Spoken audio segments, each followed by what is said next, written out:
Hey everyone, this is Josh from Solopreneur Grind for episode 108 of the Solopreneur Grind podcast. I'm happy to be joined by marketing consultant and fellow podcaster and fellow first name sharer, Josh Boone. Josh, thanks so much for coming on the show. Thanks for having me, man. I'm really excited, Josh, for a few reasons.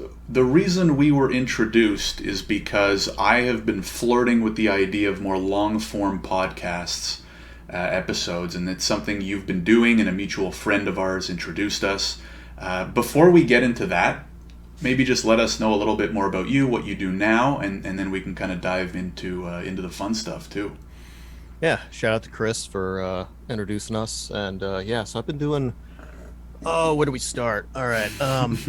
Yeah, I think we dive into my history in a little bit because that's going to be a rabbit hole. It's going to take a while. But yeah, I've been doing a podcast for 6 months now. But I mean, really, in one way, shape, or form, I've kind of been doing a podcast for the last 15 years, but I just haven't been recording it. Like, What do you mean by that? Well, let's say like starting out with clients, that's one. Like clients I have, sales meetings with. I have intro creative meetings, strategy sessions with them. The entire thing is basically interviewing them and kind of pulling out, what their problems are, what their pain points, what makes them unique. Oftentimes, if I'm working directly with founders, which most of the time I am, why did you start this business? Why are you passionate about this business? What need are you filling and why? And usually when you start getting into that founder's story, there's two things that happen. One, you start getting into the why. Like Simon Sinek always says, like he did a TED talk and he's got a book, start with why. What is the why that you exist? Why are you doing it? Because that's all people really care about. They don't care about, Coca-Cola. They don't care about, any of these brands. They care about what that brand does for me and why it exists. So I'm always trying to figure out that why. But then I'm also trying to figure out the why personally. And a lot of founders, I think a lot of people have the image of a founder as this kind of arrogant, narcissistic, kind of person. That's the opposite of most founders I've worked with.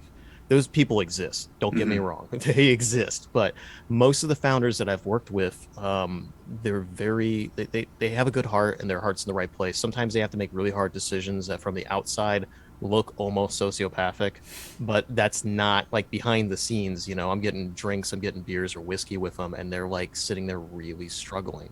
Right. And that's a weight that a lot of people don't understand. And so, all, kind of going on all that, every single one of those conversations I'm having is basically an interview. And it's me trying to get to the core, who that person is, why they tick, and why they live their life and what their purpose is. And then, like I said, you got those sidebar conversations over whiskey or beer or whatever, where they're kind of opening up to me about what they're struggling with. But that's one of the reasons why it's like I kind of leaned into being a consultant and being an advisor, is because I started realizing after I had my agency that I exited, and we'll get to that in a bit, which I was running a creative agency. Doing the work, I'm like, I like having this one-on-one relationships with people where I'm more advising them because I like the personal element to it. Right. So that's one. The other one is after I exited my business, I traveled the country for 2 years, and I kind of I was just having this like kind of Jack Kerouac, Anthony Bourdain like adventure, and I was just kind of going from bar to bar, talking with people and whatever, and I kind of became like a bar therapist. So people would just tell me these crazy stories, and a lot of the places I try to go here in the States, I'm from the Rust Belt, from Dayton, Ohio. It's where I am here now. People are very honest and very surface level in a good way. They're very blunt. And some of the other places I go in the country, they either were not like that at all, and they appreciated the bluntness, particularly in the South. There's that kind of Southern hospitality where everyone acts like they're nice, but they're really not. No hate on the South. I enjoy the South, but there is that for sure. The Rust Belt doesn't tolerate that kind of shit. These are hard people that grew up under kind of hard, difficult circumstances, particularly my generation where their parents got laid off, and whatever. So they're no bullshit kind of people. I'll kind of be that way. That was very refreshing. And also like going into some of the more rural areas, they don't really get from people out of town very often. So you mix all that together, and it was really easy to get people to open up. Right. So that was, so there's that. And then I've kind of just been a therapist for most of the people in my life. So I don't know, I feel like I've been doing this for a long time, but I just haven't had a microphone in front of me. I used to do internet radio too back in the day, back in the shoutcast days, back when, and I kind of wish I would have stuck to that, because I could have rode that wave into podcasting before almost anybody else was doing it. I mean, back then I think the only people that were doing it were like Kevin Smith, from Smodcast, Scott Mosier, and then the No Agenda guys. I think were doing it. I mean, there wasn't a lot of people doing it. Tom Green, obviously, he was a really early person, but Right. yeah. But then again, it's like if I would have went that route, I wouldn't have had the crazy ass adventure that I did, and that made me who I am. So it all worked out. It all happens for a reason, right? It sounds though like the perfect storm, right? Of all those things you just described. Josh, can you just give a little more context to the listeners? Like, what type of consulting do you do? What type of businesses do you help? And then I'm curious to hear, like, when did the flip switch? When you were like, okay, it's time to start this podcast, Yeah, yeah, the live yeah, yeah. podcast. The Josh Boone show. Yeah. Yeah, exactly. But yeah, so I'll give you a quick overview of my background, because it's quite a story, and it kind of gives context to why I'm doing what I'm doing now. But I started off back in early 2000s, 2002, 2003. I was a 13 basically, and I started getting into graphic design and web design, and then I wanted to build a website. So my dad had a tree service. I grew up in the small business tree industry, and want to build him a website. And then I built a website for him. And then I'm like, how do I get people to said website? And then I started getting into SEO back in the search engine optimization. Back in then it was really easy. You put some keywords in there like Dayton, Ohio tree service, Mm-hmm. Dayton, Ohio tree trim. He showed up number one for like everything. And it just like blew up. And like, I was the one a lot of the times like answering the phone sometimes. And like, we had done yellow pages and stuff like that and gotten more calls, but nothing like this. So I was like, wow, there's a lot of power in this. So then, his small business friends started asking me to do it, and then I started freelancing, and then I started building my own websites. And then I'm like, well, now I have websites. Now I have people coming to my websites. This is costing me money. How do I Mm-hmm. make money from this? Web hosting and stuff was a lot more expensive back then. So it was just like, so then I started getting into affiliate marketing. So like selling Amazon products, for example, and making commission. I think back then they give you like 12 to 14% of everything, which was awesome. I did that for a while, moved down to Cincinnati, which is about an hour south of here, to live with a girlfriend, got a job at a marketing agency because I wanted to learn how the real people, the madmen did it. I Mm-hmm. was just a kid and I thought I didn't know what I was doing. Very quickly found out they had no idea what the fuck they were doing, because they were kind of traditional advertising that got into digital, no clue what they were doing. Mm-hmm. And they actually were pretty shady about it. I didn't like that, but I came in. I was like, after like a month of being there, I'm like, you guys need to fix your stuff. I can help you do that. Make me a partner. And we talked about that, and I got a really bad vibe. And I talked to my dad. And he's like, why don't you just start your own thing? You see how they do it. They're not doing it very well, and yet they're profitable. Why don't you just do your own thing? I was like, Mm-hmm. yeah, I think I'll do that. So I ended up starting it with a buddy of mine, and then we just hit the ground running, and then did that for about 3 years. Did pretty well. And the buddy that I mentioned, Steve, his cousins were starting a company, which ended up being Ten Tree, and they blew up. And I'm wearing their hat right now, actually. They blew up. They got on the Dragon's Den, which is like the Canadian Shark Tank, Yeah. and like they just blew up. And they offered him, "Hey, be CTO, like do this." I'm like, "Dude, you should go take that." So right around that time, I was looking for somebody local, because that was one of the other issues is working remote back then. Like he was in Toronto at the time. Working remote back then was a lot harder than it is now. Yeah. That was 12 years ago. And like we just kind of got this issue where like he was working on more and more clients where I was working on more clients here. And there was already kind of that we already started having that scaling issue where, not being face to face really was starting to kind of mess with things. So I'm like, you know what? Even if like we had kept that, I'm like, I kind of want to deviate and have some like local people helping me at least. I also wanted to travel, and so I wanted people locally that could kind of have the face-to-face meetings while I was gone. And I ended up funny enough, within the first week of looking on Facebook through mutual friends, found out that these guys were starting a creative agency. And so I hit them up, and then I ended up meet up with them for lunch, and we just hit it off right away. We kind of, at first, we're just looking to be kind of partners where like I help them with the digital marketing. They take over more of the creative design stuff. I wanted to lean more into the marketing and less of the design. I love design, but I wanted to do that. And we just kind of ended up merging, and we hit it off. And that's when things just blew up. Went from basically like 4 people to 12 within, I don't know, like a year and a half, something like that.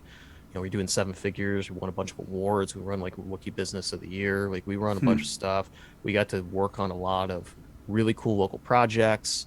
We got to work on international projects. We worked with like universities, like one in Saudi Arabia, which was really interesting.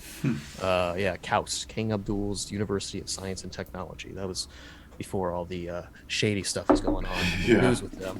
Wouldn't work with them now, but yeah, but it was interesting. So yeah, it was a really cool time. It's almost like the entire time I kind of often say is like the Social Network soundtrack was playing in the background. Like there was just that manicness and that energy, and it just felt like everything was coming together. And it was a really cool time, and I grew a lot. But also underneath all that, lingering beneath the floorboards, was this kind of insidious dark side, where I was working like 100-hour weeks.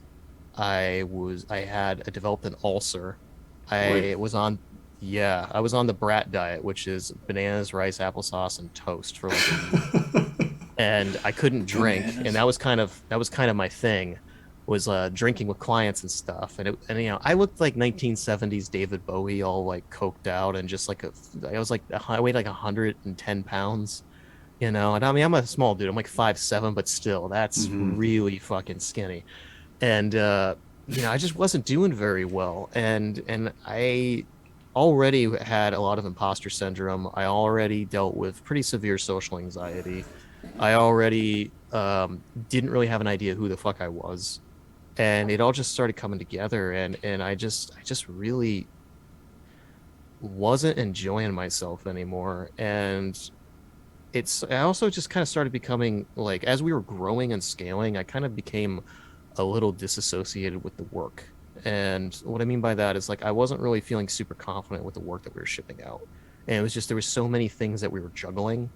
There were so many projects. Like we have like on a roster of like 50 different clients we were kind of flipping between. Like I said, like a team of like 12 or something. It's like that's a lot. And I just didn't, we were shipping a lot of stuff that I didn't feel like had the quality that I wanted it to. And that was something that I really cared about. I really cared about what we were doing. And yeah, I don't know. It's just all that came together, and I, I basically reached a point where I was just like, I don't want to do this anymore. And it was actually David Bowie dying that kind of snapped me out of it. Funny enough, like he died, and David Bowie was really meant a lot to me. He was kind of like a Obi-Wan Force Ghost kind of mentor. And I would always like, what would David Bowie do in this situation? Because he was always someone who like, he's always somebody who would just do whatever the hell he wanted, and he didn't care. Like he could have just been Ziggy Stardust for the rest of his life, just touring as Ziggy Stardust and just being like the Rolling Stones, just touring until he dies. And instead, he's like, nah. At the height of the popularity, I'm going to kill this character. I'm going to just do something new. And then after that, he did the Berlin trilogy with Brian Eno, which was like the weirdest. Like that would have been considered commercial suicide. It was super weird electronic music before that was even a thing. And so fast forward, he knows he has cancer, and he's likely he has a good chance of dying. He spends the last 18 months making a musical, which he always wanted to do, and he made Black Star, which is like his magnum opus. And he releases it on his birthday, and then 2 days later he dies. And it's just, I'm like, man, he talked about in the 70s how he wanted to make his death art, and he got to do it, man. So I'm sitting there like, what would I do if I had a year left to live? He made the most of it. He made the most of it. It was just beautiful how he went out. He went out on his terms. And I'm like, am I living my life on my terms? And if I had a year left to live, would I be doing what I'm doing right now? And the answer was hell no. So I took some time, and I just said, I'm gonna make a transition. So over the next year, I talked with my partners, I exited, I learned everything I needed to about how to live remotely. I decided I was going to buy an RV, and then I bought the RV and had to do all this stuff, sold all my stuff, went on the road for 2 years and had that, kind of Anthony Bourdain like adventure. And man, I learned a lot through How that. long ago was that? That was in 2016. And then I think mid to late, like around August or so of 2018, I kind of got resituated back here in Dayton, which is funny because I didn't think I would land back here. But being on the road really taught me the importance of community and family and your friends, which was something that I always appreciated and cared about, but I didn't truly understand how important that was until I was gone for 2 years. Right. So, Damn, man, that's a story. We'll definitely unpack a little bit more of it. yeah. So before we do that, so what was the trigger that made you say, hey, it's podcast time? Like I want to start doing it officially. And then did you always know you wanted to go long form? Like was that from the beginning? Hey, this is what I'm doing. Yeah. I mean, the podcast is something that I wanted to do um low key for a while, but high key since definitely early 2016. That was one of the things that when I said, hey, I want to go on the road and I want to do this. Um, but it was something that I just said, like, for the first year that I'm on the road, I just need to relax. Mm-hmm. I know me. I know me. I'm a workaholic. I'm literally quite addicted to work. My dad was an alcoholic growing up. I knew what addiction was like. I didn't have the alcoholism, even though I drunk a lot, but I knew I could quit. But the work, though, I was just as much of an addict. Like I just couldn't stop. And so I kind of told myself, like, I'm not going to go down that path for at least a year. And then it just never really felt like the right time, because then by year two, I was starting to think like, what's next? And just the logistics of being on the road and everything. I'm like, I don't want to do this. So then, like I said, second year, I decided to kind of come back here. The intention was I was just, I've been doing this long enough in my experience. I could charge a pretty good amount. I don't have to work a lot. Here in Dayton, Ohio, it's one of the cheapest cost of living in the country. So I was like, I'm basically just going to come back, work part-time, start my podcast, do some writing, and live a pretty chill life. And that didn't happen because the workaholism ended up kind of gearing back up, and I ended up scaling a lot of things, and we can get into that later. But you fast forward until basically last year, um, early last year, I was like, I can't not do this anymore. I can't not do it. Like 2020 really, the pandemic really kind of forced another looking myself in the mirror and being like, what am I doing? And it made me completely transition, scale everything down and be like, I need to just focus on this. And it was really hard because I had spent my entire life doing marketing campaigns, marketing, brand strategy and everything else for these clients, but I never really done it for myself. And what I mean by that is, like, I did it for my agency. I also had partners to help me do it, but I never did it for me as a personal brand. And that was definitely a struggle because I started having to confront a lot of imposter syndrome and a lot of insecurity that I didn't even realize was really there. It was kind of obscured. And I definitely knew it was there earlier in my 20s, but I thought by then I was kind of over it. But I did realize that I just hadn't had a way of actually facing it. So, but as far as the long form, yeah, I always knew I wanted to do long form. All the podcasts I listen to are long form. I don't think I listen to a single podcast that's under 45 minutes. Hmm. I just don't get a lot out of it. Um, it's all very surface level to me. There are, maybe one or two podcasts that are more punchy, but even then, it's just like, I don't like the punchy. I like sitting there and hearing all the nuance, all the stories. Because, like, for example, we're what, like 20 something minutes into this, and like I'm just telling you who I am, and we haven't even gotten to everything. Mm-hmm. If we only had 45 minutes, like I would have had to consolidate all this in like 5 minutes. There's just so much context people would have missed out on. And I hate that. I like being able to deep dive with people and not feel like you got to constantly look at the clock, you know? Yeah. So Yeah, I launched it a little more than 6 months ago. I think I've got at this time, about 15 released. I've got about 25 recorded overall. Um, and they're weighty, so I try to get one out every 2 weeks or so. Mm-hmm. I like to get them out sooner, but part of the issue for me is doing it all myself. I don't really want to outsource anything right now. Like, I want to get everything truly dialed in, and I want to have that. I want to create, treat this like an auteur filmmaker, just I want to have everything exactly how I want it and get the processes ironed out and optimized. Then I'm like, okay, well, I can get somebody to help me with this. I can get somebody to help me with that. But this is very much so as a passion project. I don't care if I don't make any money off of it. I think that'll happen. I think that'll come, but Mm-hmm. it's not my primary concern right now. Yeah, and when Chris mentioned you, I checked it out, and especially the last episode, like you go deep, like not just going beyond surface level of a conversation, but topics that are usually not even brought up, right? Yeah. On a lot of podcasts.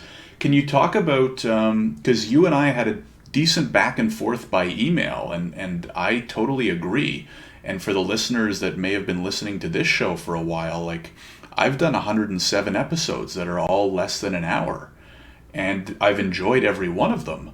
But what eventually started happening, and the core, my why for this episode, is that sometimes, I would say very often now, especially now that I've done it 100 plus times, the conversation ends and I really feel like we scratched the surface, right? Like, Yeah. yes, the guests are awesome. Yes, the things they're sharing are incredible. Yes, I'm learning from every single episode.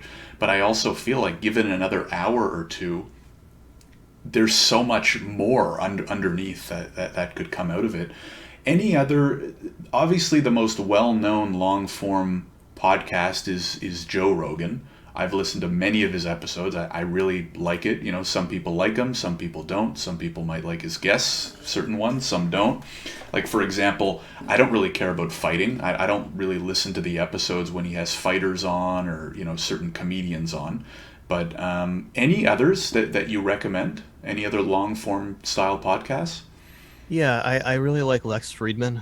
Lex Friedman's kind of Rogan has definitely kind of been mentoring him in a way, and Hmm. really championing him and putting him on a pedestal for good reason. And Lex is interesting because Lex is kind of the opposite in a lot of ways of Rogan. He's, an MIT professor and researcher. The guy's like one of the most respected AI researchers in the world. He comes from a very scientific background. He's a Russian dude who, he jokingly refers to himself as a robot Hmm. because he just, he has emotion, but he doesn't really show it. He's just kind of very stoic and very flat in his delivery, which some people that like Rogan and they like that more charismatic kind of thing. He's not that, but some people really appreciate that. Me, I appreciate it. And I think Lex would do really well with somebody that is the opposite of that. And kind of and he that's the thing about Lex I like is that he gets very playful when somebody else is playful with him and he can riff off of it. Um, so I don't think he's a robot, but Hmm. that's a good one. Sam Harris I absolutely love. His episodes tend to go an hour to an hour and a half, but I know he did with Balaji, the former CTO of Coinbase. I know he did like a 5 hour 4.5 hour one, which Whew. was crazy. That was an insane episode. Balaji is like kind of a manic dude in general, uh someone who That's used like to a be on it. day's work, a 5 hour Yeah, I'm episode. actually editing one right now. It's 4.5 hours on my podcast. That's probably gonna Whew. be the next one that comes out. Yeah, we were drinking tequila the entire time. Um, so I think I'm gonna call the podcast like Tequila Behavioral Psychology and More Tequila or something like that because we just start talking about like all this crazy existential stuff and we're just getting drunk at the same time. And I hadn't done that before. Some of the podcast episodes I had done, we'd have a drink or two. Like the one of the first ones with Mark Can, I did. He and I just have a beer and we're just kind of talking, but that this one I'm gonna release. Like we're just straight drunk by the end of it. So Right. we'll see how that one turns out. I just started re-listening to it and being like, "Whew, I'm an hour in. I'm already kind of slurring my words." But you get nervous about it. But also, it's like Neil Gaiman has this quote. He's like, "The second you start getting nervous, that's when you know you're onto something." Hmm. You know. That's I when you like know that. you're onto something. And so in the entire time I've talked about everything on my podcast, from me being suicidal to my imposter syndrome to my severe anxiety. And I talk about it not in the context with a lot of people, oh, this was 10 years ago. I'm like, I'm dealing with this shit now. Mm-hmm. Yes, dude, I even on one podcast, was like earlier today, I was like almost having a anxiety attack. And they're like, you seem really calm. And I'm like, yeah, because I have coping mechanisms, but it doesn't mean I don't deal with it. And I think that's the big thing, is these long form podcasts are allowing people to get outside of these kind of pre-scripted conversations and just kind of like a jazz musician, just riff and just Mm-hmm. go with it. And I know in the back and forths that we had over email, it's like one of the big things is, I feel like when you talk within the 45-minute window, everyone has their pre-scripted thing, beats that they hit. And it's not at all, some people, it's a very intentional thing. They want to stay on point. Most of the people that I've talked to, it's not an intentional thing they do. Like, I even did it in this episode. I have these beats and it's down, and I know how to do it because I've had to say this story hundreds, probably thousands of times, but I try to keep it as organic as possible. And I try to get that out of the way as quickly as possible so that we can get to the meat and potatoes of things and like get real. Because really, like, the story of my own story is important because it sets a lot of foundations, just like your story is important when I have you on mine, and all your guests, their stories are important. But Mm-hmm. let's get through that as quickly as possible, unless there are elements of your story that you usually don't go through. And that was one of the last, I think the last episode I released at this time was with Matthew Caruana. And he's a man who was a suicide survivor, and he's now a paraplegic. And he literally, his job is to be a speaker for kids that are going through mental health issues. So he has told his story thousands of times. And we got through that. But then after a while, I started feeling him kind of going back into the script, and I started asking him questions. And then afterwards he's like, man, I actually, no, in the episodes towards the end, he's like, man, I haven't been asked some of those questions. And he's like, I really had to. And I'm like, that's success for me.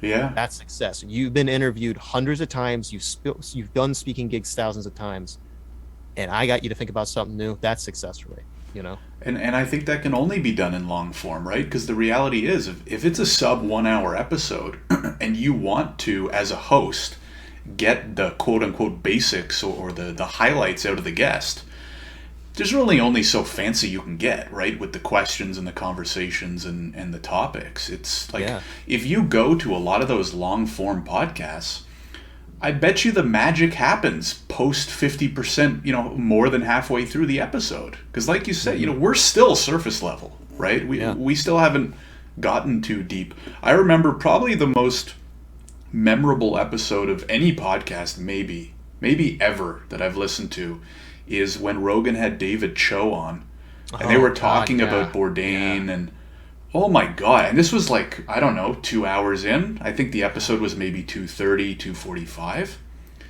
That was some of like the deepest anything I've ever watched in any form, right? In any, whatever you want to call it, art form or whatever. Like, I couldn't believe it. And I'm like, there's no way this doesn't happen unless you're an hour and a half, 2 hours into a conversation with someone like Joe, like you, who kind of knows how to get below the surface in a comfortable way, of course, right? Because you want to respect the guests, you want to make sure everybody's comfortable. Did Yeah. you see that one? Like, man, that, Oh, that was dude, yeah. insane. Yeah, no, actually, when you said that, it just like hit me. Like, I just had an aha moment, and I'm like, when I listen to that, and there's that moment when he's crying and he's like, oh, and he's just Hmm. like bawling. That hit me, man. Yeah. Because Bourdain was a massive influence for me. And his death actually, maybe we'll get to it later, his death actually changed the course of my life. It actually, that was the true, much like how Bowie, the two figures in my life that had the biggest impact that I have never met is definitely Bowie and Bourdain, for similar but very different reasons. And Bowie was very much so a positive accelerator of liberance. He was an amazing tale of success. Bourdain was a cautionary tale, and I can get back to that later. But his death really, really hit me, and seeing Cho be that vulnerable Mm-hmm. publicly. I was like, not I, that was a huge call to action for me for a podcast, because I was like, that is a depth of public human expression that does is almost never there. It is Yeah. almost never there. And I'm like, that's what I want most of my episodes to be like in some way, shape, or form. It doesn't have to be crying, it doesn't have to be whatever, but that vulnerability and that level of depth, like that is a benchmark for me. Yeah. And I have an immense amount of respect for David Cho. David Oh Cho yeah. actually has really, really been a motivating figure for me, because he's someone that only somebody I feel like in his position who has hundreds of millions of dollars and doesn't have to worry about anything ever, I feel like can confidently do the shit that he does.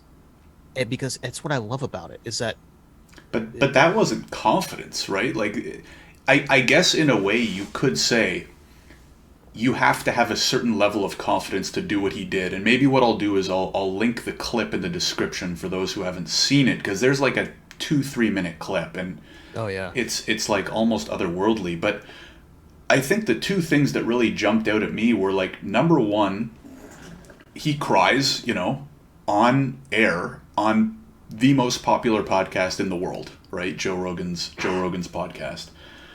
But number two, like more so than that, I don't know, but like I'm interested to hear kind of Josh, like which parts of it maybe hit you the hardest and in what ways. But more so than the crying, is he called a friend of his who committed suicide an asshole, right? Like I don't want Yeah. to butcher the clip and the text, and people should go watch it. But he's saying on air, like, you're an asshole. You murdered yourself. You're an asshole. Yeah.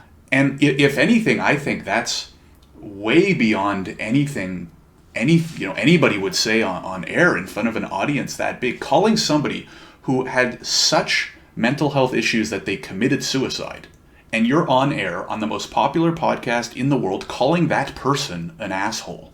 I Yeah. don't know. It was like mind boggling. It was like what was it that kind of hit you the hardest about it?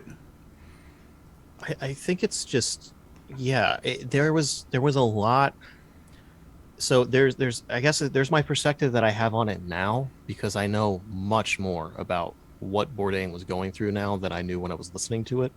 There's a documentary Roadrunner that came out, which I watched, and there is the oral autobiography of Bourdain, which his long-term assistant wrote. That has a lot of it's basically just interviews of all of his closest friends. And what I realized is that it's all the interviews that were done for Roadrunner. And she got the transcripts for him. And a lot of the stuff in Roadrunner cuts out a significant amount of kind of the dark side. You can actually see it. Like there's direct quotes that were in Roadrunner, and then there's like 8 paragraphs after that. And you're like, oh, okay. The one that truly, though, changed my perspective on Bourdain and gave me so much context, both on Bourdain and also, David Cho's response and a lot of his other things, was In the Weeds by Tom Vitelli. And Tom Vitelli was his long-term producer who produced the vast majority of his stuff all the way back to, I believe, A Cook's Tour, which was his first show before No Reservations. And Tom Vitelli had all the raw footage, all of it. And he started going back and listening to all the raw footage, all the B-roll, everything. And he just spent like 2 years, I guess, doing that. And the beautiful thing is that there's a lot of quotes in there. And it's not just, oh, I remember this. It's literally what Bourdain said, because he's got all the B-roll. And man, it fundamentally changed my perspective on Bourdain. It made him a much more three-dimensional figure, and it also gave a lot of context to a lot of the quotes from people that worked with him or were closest to him. And the two answers I would give is, one, the first thing that stood out to me, I guess, was just it was basically David Cho having somewhat between a public therapy session with himself and Bourdain, and also kind of like a public exorcism almost, where Yeah. he was just opening his rib cage up and exposing the core of his soul to millions and millions of people. And I just, God, man, the balls it takes to do that is insane. Yeah. Um, And the YouTube comments, I highly recommend. Like, there's yeah, some extremely emotional and positive, like YouTube, a platform where you can take a big risk looking at those comments, and it was just nothing but like respect, appreciation, yeah. all that stuff. Anyways, you were saying the second point too.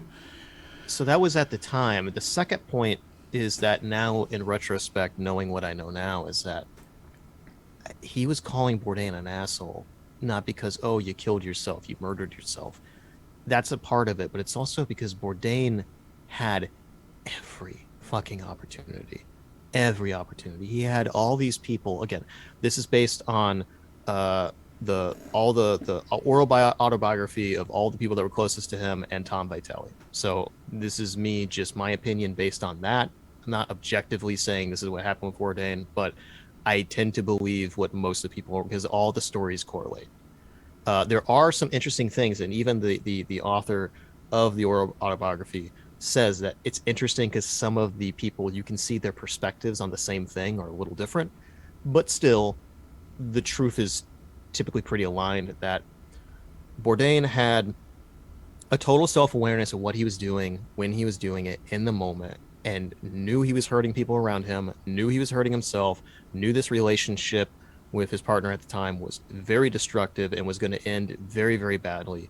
He had every opportunity to get off of slowing down, significantly reducing his workload, even pausing a lot of it. He had a book deal which he could just basically pause his show and then live in Vietnam for a year or two and then write a book at his leisure about it. And that gave him every opportunity to get off the treadmill that was wearing him down and slow down. He constantly was saying he wishes he could be more around people and he could be around his family and all this other stuff. He had every opportunity to do it.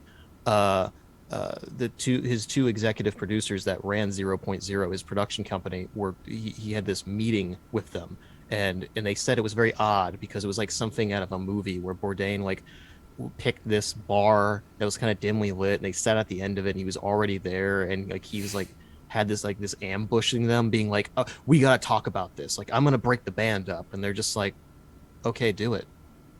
Our priority is not a show, it's you. We've known you, like we built this production company because of you. We don't, you don't owe us anything, go do it. And then he immediately backpedaled because he Hmm. thought that they were going to fight against him.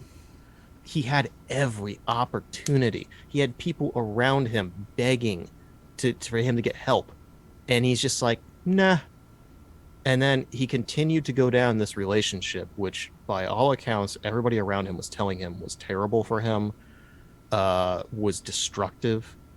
He completely, like when Josh Homme had some like drama going on in social media, he completely threw his long-term friend under the bus, didn't even Hmm. call him. Like he publicly was eviscerating people when all the whole Me Too movement was happening, just because his partner at the time was, leading this Me Too movement. And he basically had no prisoners. Like, I'm just going to completely destroy all my friendships, everybody around me, for his new addiction, which was his girlfriend. Hmm. And it's hard. It's hard for me to look at the idea who I thought Bourdain was, because, man, he was an elegant, wise, amazing human being, but also he was quite a cruel and controlling and at times almost sociopathic guy. And those both Right. are very much so aligned. It's like the people, Bourdain was such a benevolent character to the people that were not in his life. Like if he met somebody out in public, he would go out of his way to be there for them. But if it's somebody internal in his life, he definitely had this cult leader type of uh this cult leader kind of thing. Like in the book, Tom Vitale even says somebody who's new to the production said like, this is like a cult. And Tom's like, no, it's not. And then he's like, oh, it is. And it very much so. He ran it like a cult leader. Like there's this one story about how in the was it Uganda? It wasn't Kimbanda. It was I forget. There's one episode where they're on the river and they're going on this boat, and they have these chickens, and they're literally like going to kill these chickens. And he said every single member of the crew was there, had to kill a chicken, slit its throat, and all they had was like basically like butter knives, like these really dull Ugh. knives. So the chickens are struggling. It's not clean. It's not whatever. And Tom Vitale, who's I think he's a vegetarian, and he's a strong empath, was like trying to do it, and he couldn't do it. And then the chicken's struggling, and he felt bad, and he just ran to the back of the boat, and he's just like sobbing his eyes because he's got a big heart. And then Bourdain goes up to him afterwards, takes some of the blood in his hands, puts a dot on his forehead, and said, "Now you can join our treehouse." Oy vey. Dude, this is a 50-something-year-old man doing that kind of cult, like college fraternity kind of hazing. I mean, it really changed my opinion. A couple of his people said Tony never stopped being the guy from Kitchen Confidential, and I totally understand what they're talking about now. He always was that abrasive dude, and it's just that they got better and better at curating his image over time. Hmm. So there's Tony Bourdain, and then there's Anthony Bourdain. Right. And so when David Cho is up there on Rogan saying you're an asshole, he's not talking about Anthony Bourdain. He's talking about Tony Bourdain. And that was the big aha moment for me, because Tony Bourdain was an asshole, you know. Right. But Right. I had to Whoa. let go of my idea who Anthony Bourdain was. And I Right. had to be like, this is Tony Bourdain. This is a very flawed human being. Um, yeah. Well, I mean, it like oddly goes hand in hand with what we're talking about with podcasts, which is on most podcasts, probably like on most news websites, social media sites, we're seeing surface level stuff, right? Yeah. Like I don't know a tenth of the background info that you probably looked into and researched and watched or read. And so maybe some of that stuff shouldn't be as much of a surprise because we just don't know what's going on in the background. And what I wanted to do is go back to that part in your story where you were feeling on the surface, it sounds like, it probably looked like things were going great, right? You're Oh yeah. running a successful company, things are scaling up. And internally, what you were, I think, alluding to, and maybe we can go into more detail on, is it's not how you were feeling at all, right? But probably nobody would have known. And so Oh. how like how do we fix that, right? In the sense that there's obviously it has to come from the person who is feeling off, but how can anybody else help if they don't know that it's going on, right? So it's kind of like this weird dichotomy of you're going to have to do it. You're going to have to start the process yourself because if you're not sharing any of it, nobody else will know. Yeah. Or because we now know that entrepreneurship's difficult, it's stressful, heck, life is stressful, more people than we think are going through difficulties. Should we take it upon ourselves to ask more deep questions, get into more of these deep conversations off air as well, right? Because that's maybe even more important. Yeah. I yeah, there's a lot there. I mean, it's back then when I had the agency and I was working 100-hour weeks. Like you're right, most people in the community were like, hey, they're successful. Like I was 23 when we started that iteration of the business, and then I left when I was 26. So like, hey, early 20 something year old, most of the people I knew in the business community were older than me. And like, we kind of came in and the business started blowing up. And again, it's a big fish in a small pond. It's Dayton, Ohio. It was a 7-figure business. It's not like we were, the next Facebook or anything. But around here, it was a pretty big deal. Well, and still, Um, mid-20s, I'm yeah, assuming you were making decent money yourself too, right? Working for, your own company. yeah. It's no small feat, right? Well, yeah. I mean, the other thing about it is most people I think thought we were like millionaires and stuff. It's like we weren't. We actually weren't taking that much money for our salary because we were taking that and reinvesting it. The whole Mm-hmm. plan was that we were going to keep doing that. And then once we got it to a sufficient point, then we could start taking more and do it from there. So that was another thing. People thought we were like rich and shit. It's just like, no, I actually wasn't taking that much money because my living expenses were minimal. I lived in an area like right outside, like 5 minutes outside of downtown, like right on the cusp. It was kind of where the arts district and stuff like that. Rent was cheap. I was living with my best friend because I wanted to live with him. So like we everything was cheap. So it's just like, let's just do this, put all the money into the business. And yeah, I don't know. I wore suits that fit me really well because hey, you go to H&M and you buy a suit and then you go take it to a tailor. Everything about that's the thing that made me realize is that, the fake it till you make it. Everyone saw us, we got this business, we got this nice downtown office, we're in suits, we're driving Acuras.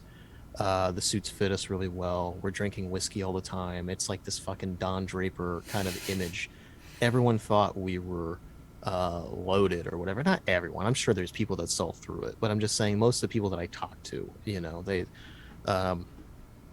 and we weren't, and part of it when we started, I think, was trying to, because early 20 something year olds, imposter syndrome, whatever, like we were definitely trying to put an image, but I think towards the end it just kind of became us. It's like if you wear the Batman suit long enough, you just start to kind of feel like you're Batman, and that's kind of like what it was, where I started adopting this concept of myself as I am this kind of Don Draper-esque kind of person. Is that such a bad thing, though? Especially considering what you're trying to do? Now, if that's not what you're trying to do, or you're not trying to grow a marketing company, maybe that's not what you should be doing. The But problem is you can't take that off in your off time. That's where it gets insidious. Because Don Draper, if you've seen Mad Men, the first couple episodes, Don Draper looks like this mysterious kind of Bruce Wayne kind of character. I mean, John Hamm is a gorgeous man, and he's got this, clean cut suit on. He's sitting there with a glass of whiskey, and he's smoking a cigarette. I mean, just the epitome of cool. And he talks with women. He knows exactly what to say, and he's just charismatic. But very quickly, you realize he's just basically a narcissistic drunk. And he does have a lot of good ideas, but he also has a lot of really bad ideas. He's horribly micromanaging and controlling. He's lazy a lot of the time. He's completely a terrible father. He's very surface level. He never actually has any sort of in-depth relationship with anybody, and anybody he tries to, he completely just burns it to the ground. And the entire show, he's running. Even at the last couple episodes, he's running, literally just leaves a meeting and just decides, I'm going to take a cross-country trip and not tell anybody and just leave. I mean, the dude is the epitome of escapism. He's a vapid, hollow carcass of a human being, and that's who I'm trying to emulate. Oh, that's not good. And that's what happened is I'm someone who's always been really honest and sincere, and I started getting caught up in what I'm supposed to be. I started getting caught up in this image because then I'm like, okay, well, this is who I am who am I as a business owner? Who am I as a boss? Who am I as a colleague? Who am I as a friend? Who am I as a person in the community that other people see, and I'm representing a brand? That's another thing people don't realize is like when you're in a small town like this, and I would say it's the same thing if you're in a larger town and you have a larger brand, but you aren't just you are also representing your business, and particularly when you're smaller and you're a founder, they're directly related. If you go out and make an ass of yourself, people are like, oh yeah, the XYZ guys were here and they just trashed the place. They didn't tip the bartender very well. People talk. Talk. And that was a thing that, I'm constantly, I started having severe social anxiety more than I default do, because every single time I go out, I would know the bartenders. I know people in there. I know whatever. And I felt like I was being watched at all times. And that was paranoid. Most people, if they saw me, I'm sure they're like, oh yeah, it's one of the catapult dudes. That's it. They don't think about me beyond that. They don't care. At most they're like, oh, okay, that guy's an asshole. Oh, okay, that guy's all right. Like, but at the time when, you've got a tremendous amount of caffeine and cortisol and Adderall and everything going through your system, and you're drinking a lot every day, because you have like a meeting during the day, and you're having a glass of whiskey. You've got several meetings in the afternoon. You're having beers with clients, and then after that, you got a networking event you're going to. There's 2 or 3 more drinks. Then you get dinner with your co-founder, and that's a couple more drinks. And then maybe you go meet up with a chick that you're seeing, um, or you go to a show or whatever. Okay, you just had 5 to 10 drinks in a day, and And it's somebody, Tuesday. Yeah. it's Tuesday. And the Yeah. thing is like from the outside, that would not look like an alcoholic. I'm in a suit and I'm drinking, and every single one of those occurrences, it's a social situation. I'm not at home pounding, half a thing of whiskey or like a 12 pack. I wasn't that kind of alcoholic. I was just a functional social alcoholic that was in social circumstances where I'm always drinking. So Right. you add all that together, and then that basically just acts as a compounding factor for baseline social anxiety and imposter syndrome I already had. So yeah, it was really difficult to interface. So it's like, to your question of what do you do about it? Man, I had people in my life, like my best friend I was talking about, who was really worried about me. And I had doctors I was starting to see, and they're like, you need to remove stress from your life. And I'm like, yeah, but I got a business. I don't understand how I can do that. And they're Hmm. like, well, I'll figure it out.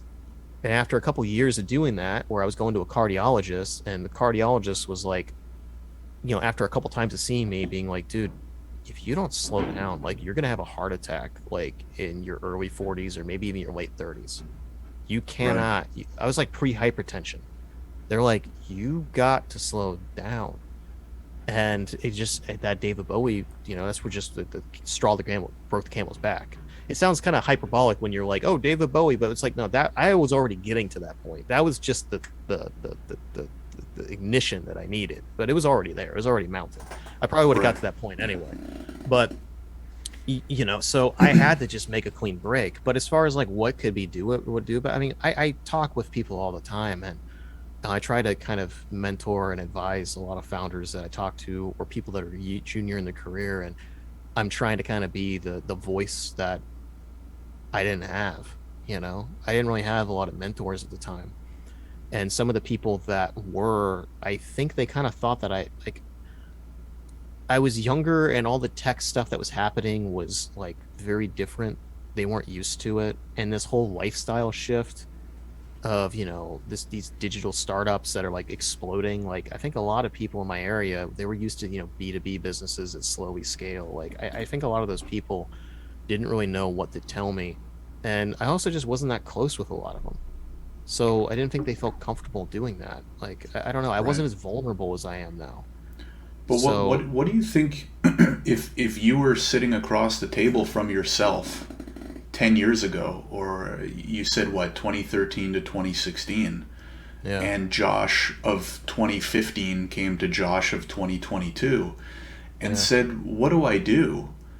What would you recommend? And part of the reason why I'm asking is that part of this show, part of a lot of the content that I kind of create is promoting entrepreneurship, right? Because, Yeah. I think we both agree how important it is for a wide variety of reasons, especially for people like us who do want to start their own business. Maybe it's a tech startup and maybe it explodes. Maybe it's a B2B service business. And after a year or two, they're making 500,000, 750, 7 figures. I'm assuming your answer wouldn't be, hey, if your business gets too big and stressful, quit and tone it down, right? Maybe it is. I'm curious to hear, is there a way that Josh of 2015, without breaking away completely, maybe could have made it through? I don't know. I'm curious to hear what you think. Yeah, so I mean, there's some X factors with my specific circumstance with that situation. I think if I had to, I guess there's 2 routes that I guess I would go. There's one what I would say to myself in 2015, and there's one that I would say to probably a generic person that's in a similar kind of circumstance. I mean, ultimately, I'd have to know what their circumstances are and all the other stuff. But as kind of a blanket, if I was talking to myself, you know, my 2 business partners, we were kind of aligned in the direction that we wanted to go in for the first couple of years, and we never really sat back and reassessed. Um, we kind of did, like we had some business strategy sessions, but I would say more so I never reassessed. I never took that step back and like, where am I going? And a question that I asked myself in 2016, and a question that I continue to ask myself, and I talk a lot about on my podcast, is what am I optimizing for? And I got that question from Dr. Peter Attia, and he was asking himself, what is he optimizing for in his life? And I'm like, oh, that the second he said that, it was just like one of those, lightning strike moments where it hits you in your soul. It's kind of like when David Cho was breaking down. I'm like, oh, there's something there, something special in there. That's a secret sauce for something, and I'm going to borrow that. I'm going to take that, put that in my toolkit, you know, um, which I'm utilizing that toolkit right now. The David Cho thing, and the what what am I optimizing for in my certain circumstances is like, okay, what are you optimizing for? And I'd have to be like, oh, I guess I'm optimizing because I want to scale this business. I want to do this. And I'm like, okay, yeah, okay, you're doing that. Yeah, cool. That's surface level. Why are you doing that? It's like, well, at the time, I wanted to retire by the time I was 30. I was 26. And the way it was going, I may have been able to do that in some way, shape, or form, because really my goal was I need like $1 million in the bank, $750,000 to be sure, and you could live off the interest pretty comfortably, like $35,000 a year, and that's enough in Dayton, Ohio, to just kind of exist, and then you can do whatever the hell you want. So I probably could have done that, and I definitely could have done that if I would have saved everything and done it wisely. So it wasn't a problem, and so that was my goal. And then I'm like, okay, well, why do you want to do that? It's like, well, I want to go travel. Why do you want to travel? Well, I want to go see interesting stuff. Why do you want to go see interesting stuff? Because I don't like what I'm doing now, and it's escapism. What are you escaping? I'm escaping my life. So when I'm somewhere else, I don't have to be me. I get to be whoever I want to be. It's like, well, why don't you like you? It's like, well, I don't like me right now because I don't feel like I'm being authentic. Well, why don't you feel like you're being authentic? Because I'm wrapped up in this idea of who I am. Well, who are you? I have no fucking idea. Right. I want to go off into a different place so that I can be in an area where I have a blank canvas and I can figure out who I am. Okay, well, you should probably get away for a while, and then you can come back if you want. That's ultimately the kind of path that I ended up going down, is that I needed to leave here, and I also needed to leave my business, because even if I could have found a way to make it work, I wouldn't have had that clean break, and I would have been tethered to elements of who I used to be. And right. The other element was, like I said, my business partners, they had a direction they wanted to go in that no longer aligned with where I wanted to. And there's two of them. We had 10 or so employees, give or take, depending on the month. But we had a lot of clients whom it would have been selfish to me, like, hey, I want to go fully remote, or I want to leave, or whatever. It's just like, you can start, if you're small and agile, you can go into remote working. But the entire way that we had the business developed is, we're super involved in the downtown Dayton community, in our local community. We're super involved in all this other stuff. It's the face-to-face. It's having drinks with the clients. It's like, if I'm in Taiwan or something, I was talking about earlier, my one buddy that I had the first agency with, he was in Toronto. Even that, we started having problems. What if everything is happening there? I'd be so out of the loop. And I'm like, so practically it doesn't make sense. And I'm like, also, one of my business partners in particular had a very specific way in which he wanted to do things that didn't really align with me anymore as a human being.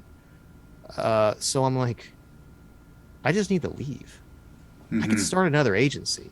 That was my thing. I was like, I can always start another agency and be fully remote and do whatever I want to do. I could pick clients that I want to work with more directly, and I could do a small thing. So I'm like, okay, that's the worst case scenario. I just start something new. That makes it exciting. So I need to leave. And that's ultimately what I came to.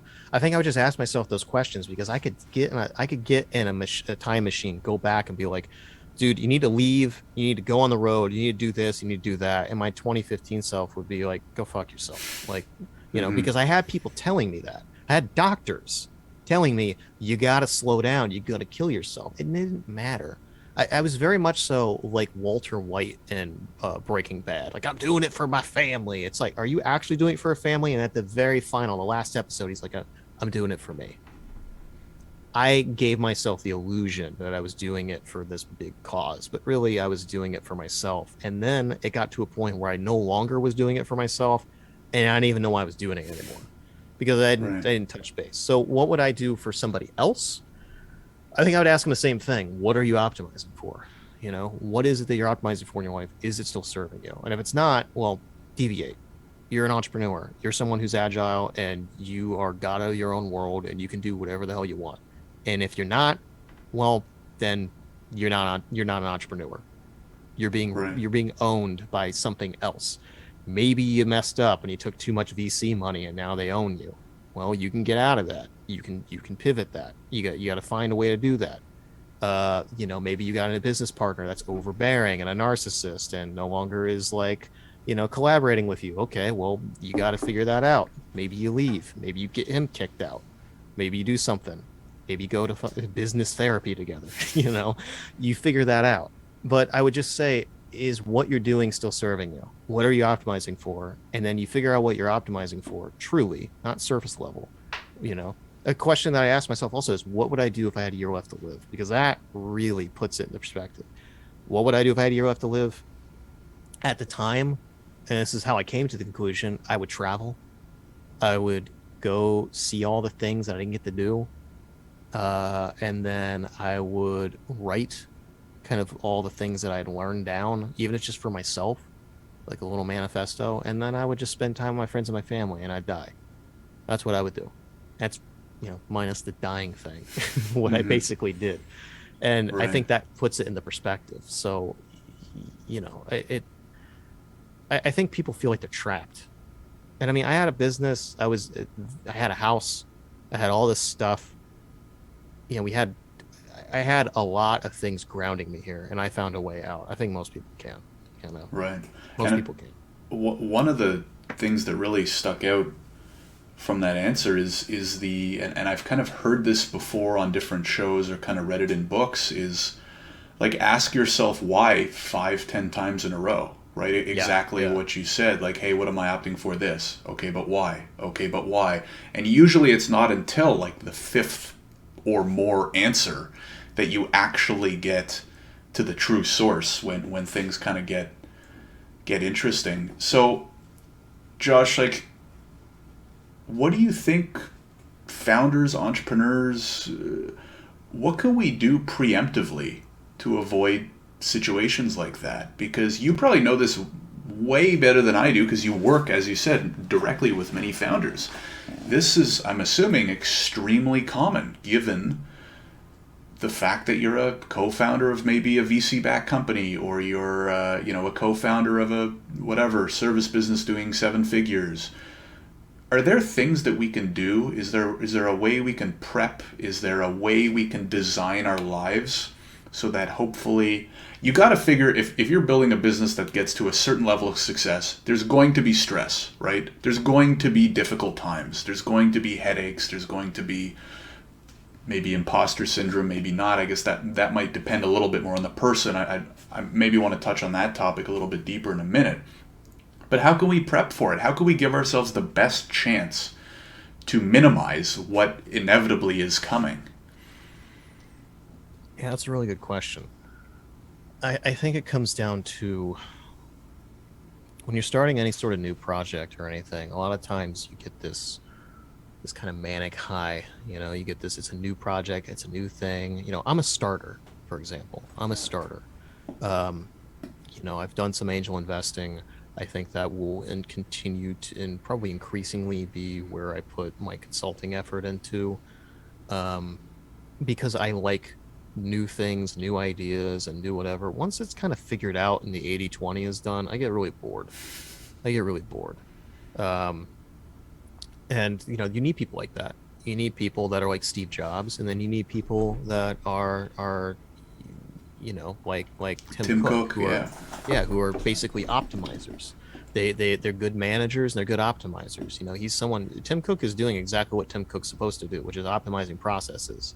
I do think Apple needs another Steve Jobs type to kind of be a little bit more of a visionary, but that's how a lot of these companies go. They have visionary founders, they're CEOs that lead the way, and then they have a COO that's optimizing, that takes over, and you have this life cycle. I think that you need to prepare for that second phase, and a lot of people don't, because they just get so manic, and I mean, there's a lot of reasons. They get kind of manic and they get really they get tunnel vision because they're so excited about the thing. And the second thing is they're not thinking too far ahead, and understandably so, because they're like, we just got to get traction. I don't know if this business is going to survive 6 months from now, 3 months, a year. I don't want to think too much about that. And I Mm-hmm. understand that. We worked with some business strategists when we first started, about a year into the business, and we were coming up with a 5 and 10 year plan. Well, we had a huge opportunity that came up like 2 months later, completely deviated all that. Mm-hmm. So I think 5, 10 year plans are bullshit, because particularly if you're an entrepreneur, because you're jumping all over the place. So that said, I think what's important though is to ask yourself, what are you optimizing for in your life, and what are you optimizing for with this business, and just lay that out. And then what would success look like? So this is a question that I ask every single client when, we're kind of having a intro meeting, like, are we a good fit? And I say, imagine, I got this from, God, I'll have it in a minute. But basically it's an amazing question where it's just like, imagine it's 3 years from now and we're getting coffee. COVID's not a thing, whatever. We're at your place, or we're, in New York or wherever you're based out of. We're getting coffee or we're getting a beer. And it's 3 years from now, and you were just over the moon happy with the work that we've done together. What did I do to make you so damn happy? And that is where you get the secret sauce. That's where you get to the core of it. Because sometimes, like, Mm-hmm. people come to me and they want help with marketing, or I kind of specialize in search engine optimization strategy, content strategy and stuff like that. So people come to me and they're like, hey, we need somebody, we're a startup, we need somebody to help us kind of lead SEO efforts, or we're a startup that has gained a lot of traction, but we're mostly, paid per click ads, and we know that we need organic presence because we're overly relying on ads, blah blah blah blah blah. So then I'm like, okay, well, you want to do SEO, why? It's always like, they got to hit these quotas, they Mm-hmm. got to hit these things, they have these KPIs they want to do. That's boring to me. That's super boring. I mean, I want it to be monetarily successful. Yeah, I want to be able to measure it. What doesn't get what gets measured gets managed. But I want the why. So I love that question, because the 3 years is long enough where they're like, well, depending on who they are, let's say they're a marketing director or whatever, or they're, CMO. They're like, well, you help us get to this. We want to be able to prep ourselves to exit. You come in and do this. Now we're very sustainable. We're growing. And then, I've done a good job, and we look really good and just long-term sustainable. And then we'll get bought out. And 3 years from now, I'll be doing something else. Like, all right, so you want me to help you prepare this business you want me to help you prepare to exit. And they're like, yeah, okay, now we're getting somewhere. Why do you want to do that? And I'm starting to get, because I want to know who I'm dealing with too, what their intention is. Mm-hmm. So, but I would do the same thing with somebody, like, okay, well, what does success look like 3 years from now? Because if they just say, hey, I just want to scale and exit, it's like, well, you gotta worry about that, because then every single decision that you make is going to be optimized to that, and that can take you down some very nefarious paths. you know so Mm-hmm. you got there are clients that I've worked with where they, founders, where they have a really altruistic goal, but they find themselves year 2 and 3 making a lot of decisions that, year zero them would be very ashamed of. And they're like, well, I'm doing it because for, the greater cause, the greater good. Like, we got to do this so we can do this, we can scale quicker. Because if we scale quicker, then we can do this, we can do that. And it's like, yeah, but there's a lot of collateral damage along the way, both to your employees and yourself. Yeah. So, like, what I would say is, like, what are you optimizing for? What does success look like? Basically, what's your goal with this? And then what kind of governors can you install? Kind of boundaries, what can you install ahead of time and say, okay, this is a hard limit for me. This is a hard limit for me. One for myself, it's like I don't really work on the weekends. You and I are chatting, it's a Sunday, but I don't really consider that this much work. And I also made sure I have nothing on my schedule yesterday so I can just kind of chill. And then I'm not Mm-hmm. going to do anything else after this. So I make it so that I don't work on the weekends. And after a certain time during the day, I don't reply to emails unless it is absolutely urgent and I know it's urgent. I just don't deal with it. And my clients now know, hey, it's past such and such. Probably not going to expect the email from Josh after the weekend. Like all those things are governors I set in place because I know that I need them. But I didn't Right. have those governors when I starting out. So I think it comes down to, yeah, like asking yourself those big questions and how can you construct governors to keep you accountable. That you have to act like, the hand of God comes down and saying, this is the 10 commandments of how you operate your life as a business founder. Like you have to stick to them. Right. If there's a really good reason, like a really, really good reason, okay, but you have to immediately get back on that routine. You can't like, oh, okay, well, I skipped legs days, so I get to skip another one. It's like, no, you got to get right back on. So that's probably how I would handle it and how I have handled it. And then, whether the founders listen or not, it's a mixed bag. It's a Yeah. mixed bag. That's a whole other Yeah. topic, right? Is it a red flag, Josh, when a founder or a C-suite says, you know, we want to do this because we want to exit? I mean, sure, I guess that's a pretty big motivator, and part of the reason why we start businesses, right, is because of that upside that wouldn't come from regular employment, quote unquote. But is that a concern from you who's so focused on the why? It can be.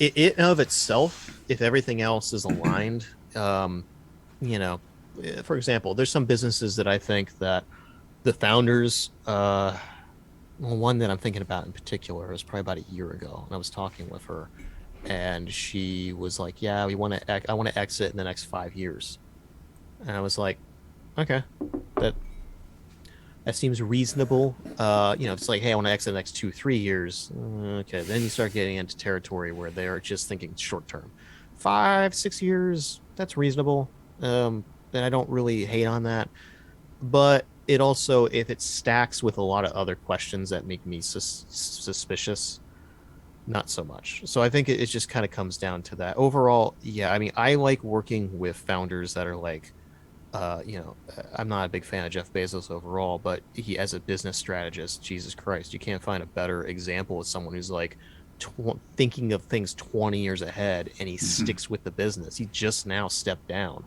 which I mean, Mm-hmm. who can blame him, because he wants to focus on something else. Good for him. But, Mm-hmm. that is someone who, um, that's a whole nother case scenario. But like, I like working with founders that are just like, no, I want to work on this for a while. Like some of my favorite clients are ones that, they're just steadily growing and it's very intentional growth. They're not having these hockey stick, crazy growth, but, um, they legitimately love doing what they're doing. And those are my favorite. Those are my favorite because it's not as impressive of a case study for me. I can't say, oh, I helped them 4x or whatever, but I don't really care about that. I've got cases, me personally as a consultant, like I've got case studies where I've been able to do that with people.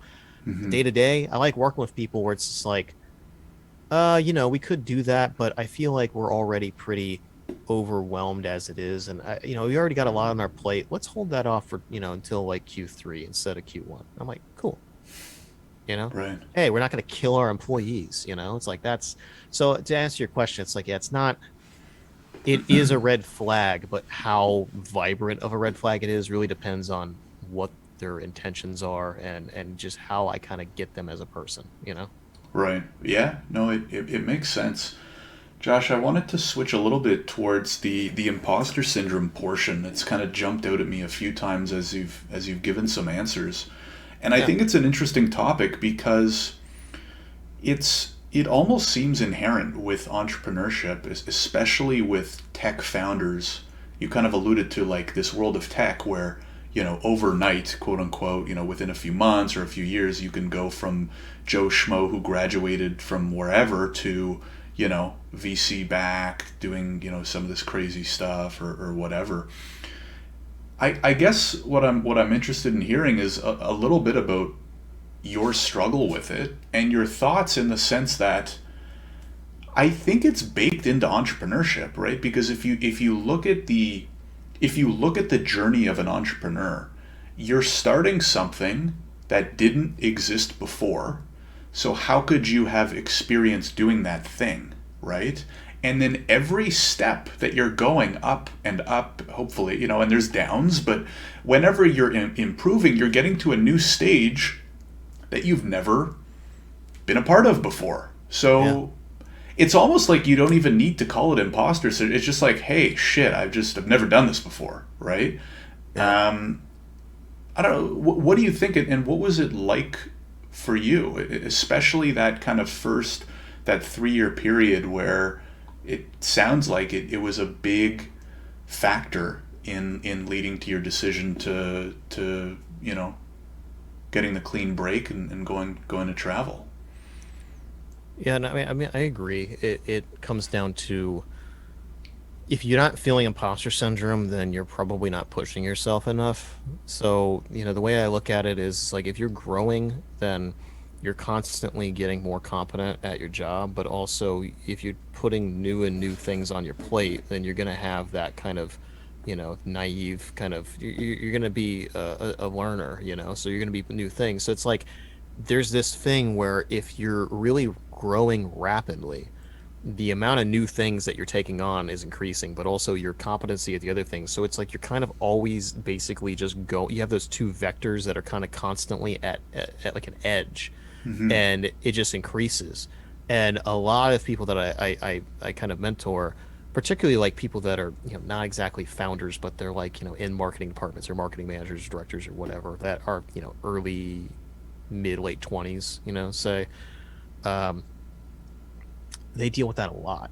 And they're not used to being managers, they're not used to directing people, and they just feel like, I have no idea what I'm doing. And I'm like, that's okay. If you didn't, you wouldn't be growing. So like, it's fine, and it's okay to ask for help. And I would say the biggest thing is, like, it's okay to say you don't know something. And Kevin Rose, he was the founder of Dig, which was like the precursor in a lot of ways to Reddit. And he's a venture capital. He's an angel investor, and he's worked with, Google Ventures, and he's, I mean, just one of the most intelligent dudes when it comes to angel investing and venture capital out there. And he's probably heard thousands and thousands and thousands of like pitch decks and all that other stuff from people. And he said one of the biggest, I think it was like a year or two ago, one of the podcasts he does with Tim Ferriss, he said that one of the biggest things that he realizes he messed up on is that he didn't admit when he didn't know something. Hmm. And that is something that I agree with. Like, As a founder or as a yeah, yeah. as a human being, as a founder, because that ultimately was part of the derailment at Dig, is that he Hmm. thought he knew stuff, or he didn't know stuff, but he acted like he did, and then people didn't question him on it, and people didn't push back, or he didn't get help. So it Hmm. kind of made him to make some very poor decisions that he, in retrospect, really, regrets. Can't speak for the guy, but it's kind of the vibe that I got after listening to him. So I agree with that. It's like, I had a lot of shortcomings as a leader, and as a boss, and as a coworker, and as a colleague, and I had a lot of shortcomings. And I don't think I actively sought out help and mentorship like I should have. So that really caused a lot of issues. As far as how it manifested for me, is like, I've always had severe anxiety, and it just, all these things just put it into overdrive. I remember kind of a story to tell a lot is when I first started the first iteration of the agency in 2010. The first, real serious lead that I got was from a bankruptcy attorney here in Dayton. And I knew that it was going to be a pretty sizable contract, and I went there. I had like black sneakers and like black jeans, which is fine. But then I went to the store. I went to like the thrift store and picked up like an ill-fitting like black suit jacket, Mm-hmm. and I just must have looked like pathetically adorable. And I walk in there to this bankruptcy attorney, and he's got this office like high up on like the 20 something floor of this, skyrise here in Dayton. And we're meeting there, and I had everything laid out, and my pitch, I think, was probably pretty good, like the bones of it. Even looking back, I think it was probably all right, but I was just flubbing it, man. I was so nervous. I was like shaking. And I could just tell. I mean, I've been on enough like client, consultations with my dad at the tree service. Like I could just tell, like this ain't going anywhere. And so at Yeah. the end, we were wrapping up, and I just said, "Hey, man, can I ask you a question?" Or like, and he's like, "Yeah." He's like, "What are you actually thinking right now? Like, just all bullshit aside." I'm pretty sure I even said all bullshit aside. Like, well, what are you feeling right now? And he just kind of looked at me. He's just like, "Well, I could go with FindLaw, which is like the big gorilla in the marketing world for lawyers." And he's like, "They're actually kind of comparable in price." And I don't think they're going to do an amazing job, but they'll probably do an adequate job. Uh, you're kind of around the same price, and there's definitely risks that I'm taking. You're young and maybe a little inexperienced, but I also think that you're probably going to put a lot more time and attention into this. And I was like, yeah, I would. And he's like, and I'm like, well, I forget if he proposed it or I did, but he basically was just like, I think I'd be comfortable with this so we could get the price down of it. I'm like, well, how much? And he told me, and it ended up only being a couple $100. I think it was like $300 or something less a month, but it was still like a $2,500 a month contract. And I was like, all right, yeah, I can do that. I thought he Yeah. was gonna say like get it down to like 1,000 or 800 or something. He's like, nah, just take a couple $100 off. I'm like, okay.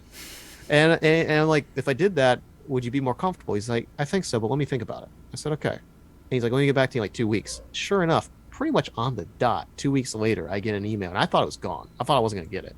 He's like, yeah, I'd like to work with your company. And I was like, holy shit, I got a $2,500 a month like contract, and I'm like 19, 20, however old I was, and I'm like, this is awesome, and I can move out again, do all this other stuff, and I moved back with my dad temporarily because I didn't want to get a place. Like I wanted to start a business. He's like, hey, just move back in with me while you start your business. And like I thought it was going to take me a while. And I'm like, hey, out of the gate, I got a client, cool. And yeah, and it's like what that taught me was a lot. But anyway, so fast forward like 2 weeks later, we sign the agreement, we sign the contract, and we have our first kind of discovery meeting. And I am walking up and down the driveway, rehearsing what I'm going to say for like 2 hours, and I'm shaking. And then I have the call, and I don't even say most of the stuff that I was rehearsing. And I just, that was an aha moment for me where I'm like, I already had the hard meeting with him. He already signed the contract and he paid me the first month. And now I'm worried about having a discovery meeting where I just ask him questions and I don't have to do anything.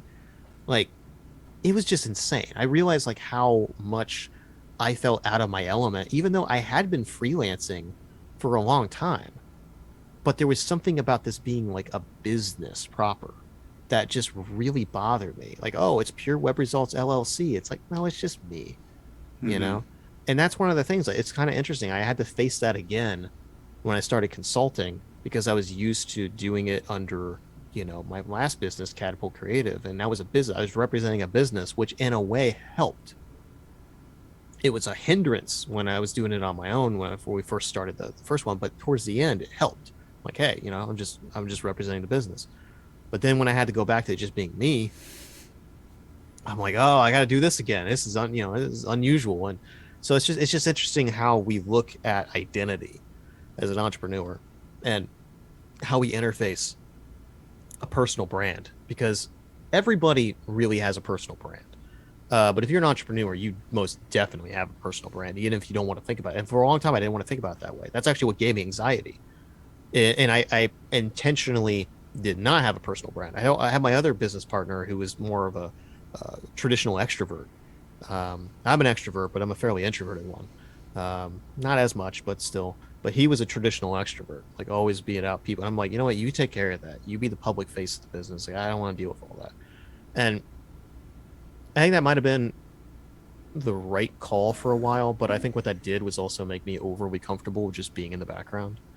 And I think that I didn't there's a lot of gains that I would have had as a person and as an entrepreneur if I would have put a lot more effort into like I want to do speaking gigs, I want to do this, I want to do that. I think a lot of doors would have opened up for me a lot sooner personally, and I think I probably would have felt a lot more comfortable leaving sooner.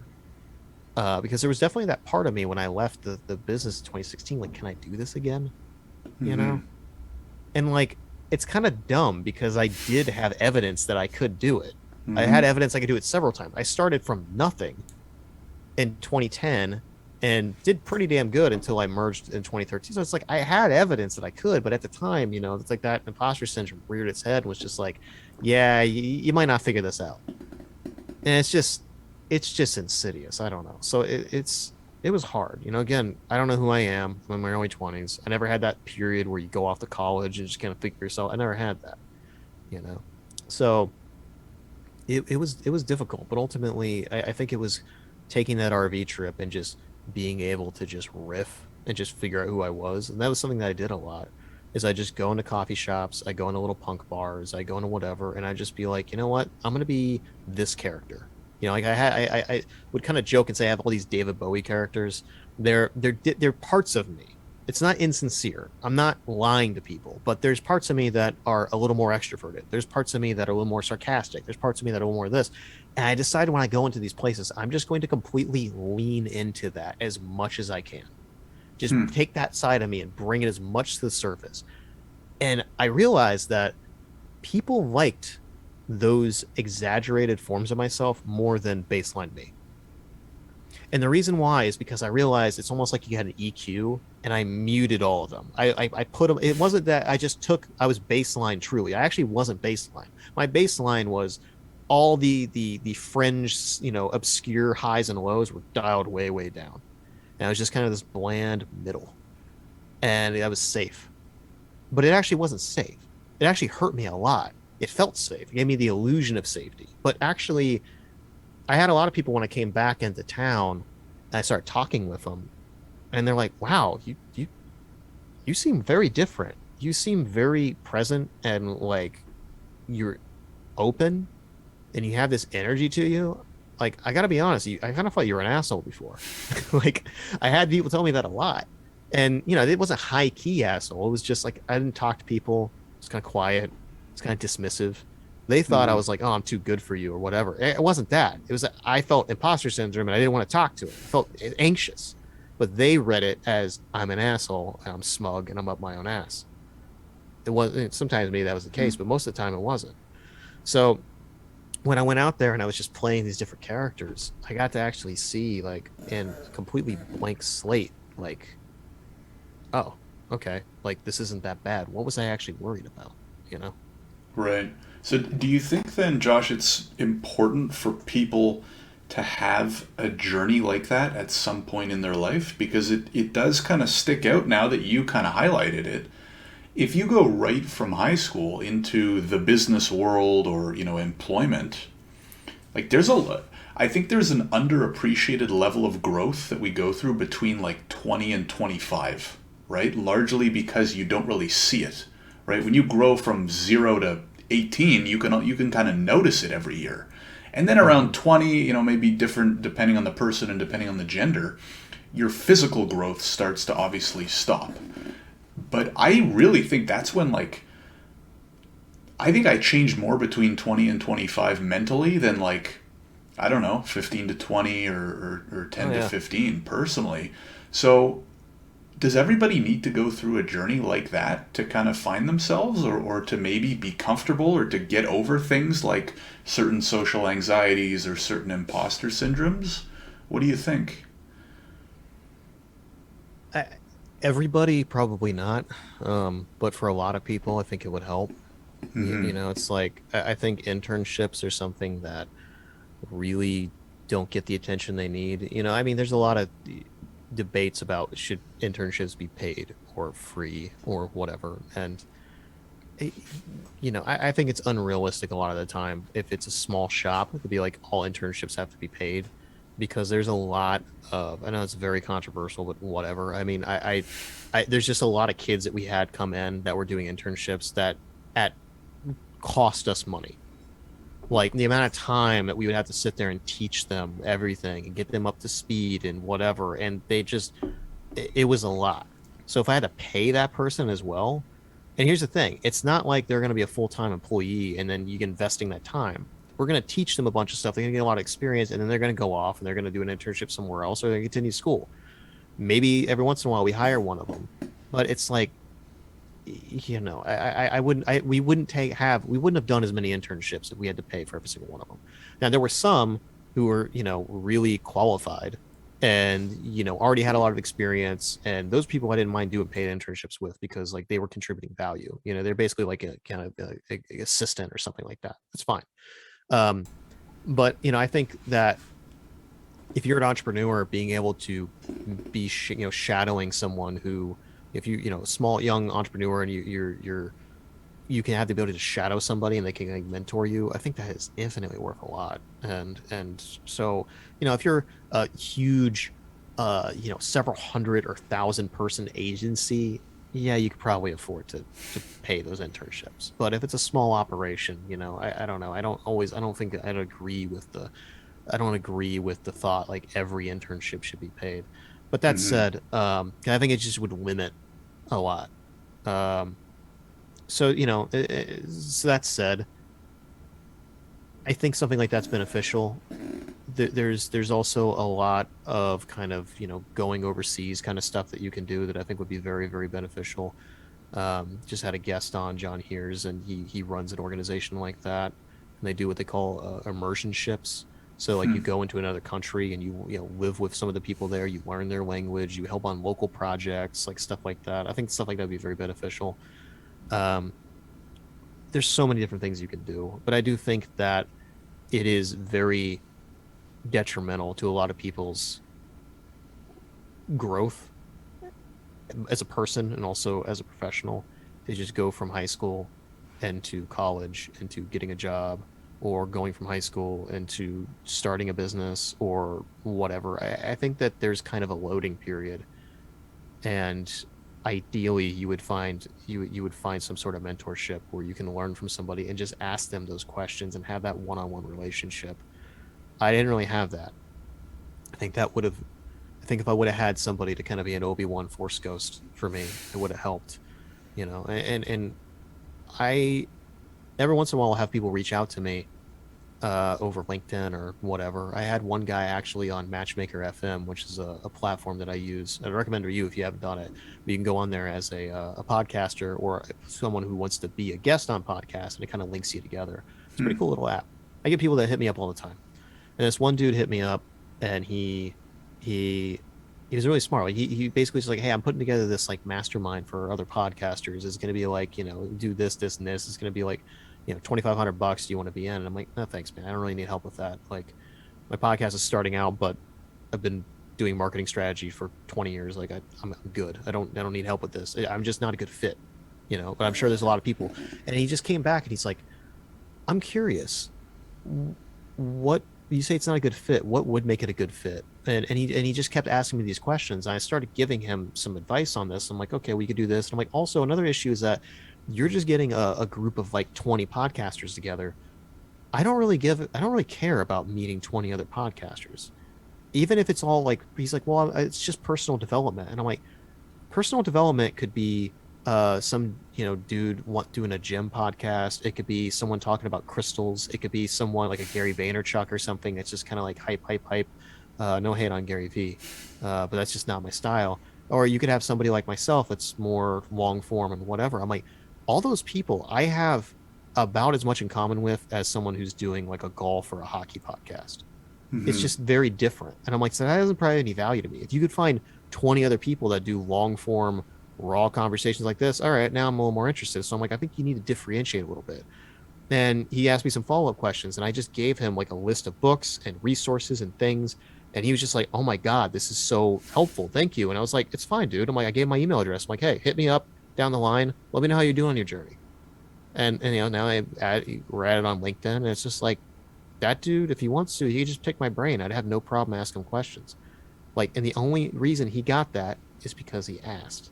Right. He hit me up, and instead of being turned down, instead of feeling like defeated, he just asked, "Okay, why?" He just kept asking me why. And he was receptive and thankful and appreciative. So I was just like, if you're not gonna be a dick, if you're not gonna ask too much of me, and all you do is ask why, I have absolutely no problem giving you input and being there. And I liked the vibe. I like how he handled all the conversations. And so it's like, hey, that dude wanted to. I would increasingly be like a kind of a mentor to him. You can create those Hmm. kind of things. Most people just don't Yeah. because of the imposter syndrome. Well, Like, I think the other thing too with like mentorship is people overthink it. They think of it as like this scary, formal, oh, I have to go bend down and, yeah, ask yeah, this famous older person to be my mentor. The best kind of relationships that I've formed that I would now, pretty comfortably call, some mentors in my life. I've never asked them to be a mentor. It just kind of like yeah. happened. Like even a couple times it happened with clients of mine that I dealt with years ago, and we just started. They happened to be older and far more successful, and conversations veer into me asking them questions, and next thing you know, a few years have gone by, and we have a chat. Sometimes it's every quarter, right? Sometimes it's every 6 months. It's like, hey, John, I'm in this scenario that I think you would have good feedback on. What do you think? And if you're, like you said, if you're not a douche about it, if you're not trying to take too much time from someone, in most cases, they're actually like, yeah, no problem. Like, let me know if you need more help, like, because people love giving advice, right? Too. Like, if you go down to the core, humans, most of us are good people who like to help. If like once a month for 30 minutes you get on a phone call and you help someone who's 10 years younger, and that's a great feeling, right? Getting off that phone call for Yeah, you. So yeah. I think more people should just don't put a fancy title on it and just be a genuine person, and don't even think about it as something fancy and formal. Keep it super casual, and there's so many people out there that would probably gladly help, right? Yeah, if you had to go back to 20 year, your 20-year-old self, I mean, what would you say to yourself about like seeking mentorships? I mean, about mentorship specifically, like I've been lucky. So I Mm, kind of like the opposite of you for me was like my first real journey into entrepreneurship was inspired by a friend of mine who reached out and said, "Hey, my dad is retiring but doesn't want to do nothing. Do you want to like do you want him to mentor you? Like, do you want to start your own business and have him mentor you? Because he's done it for."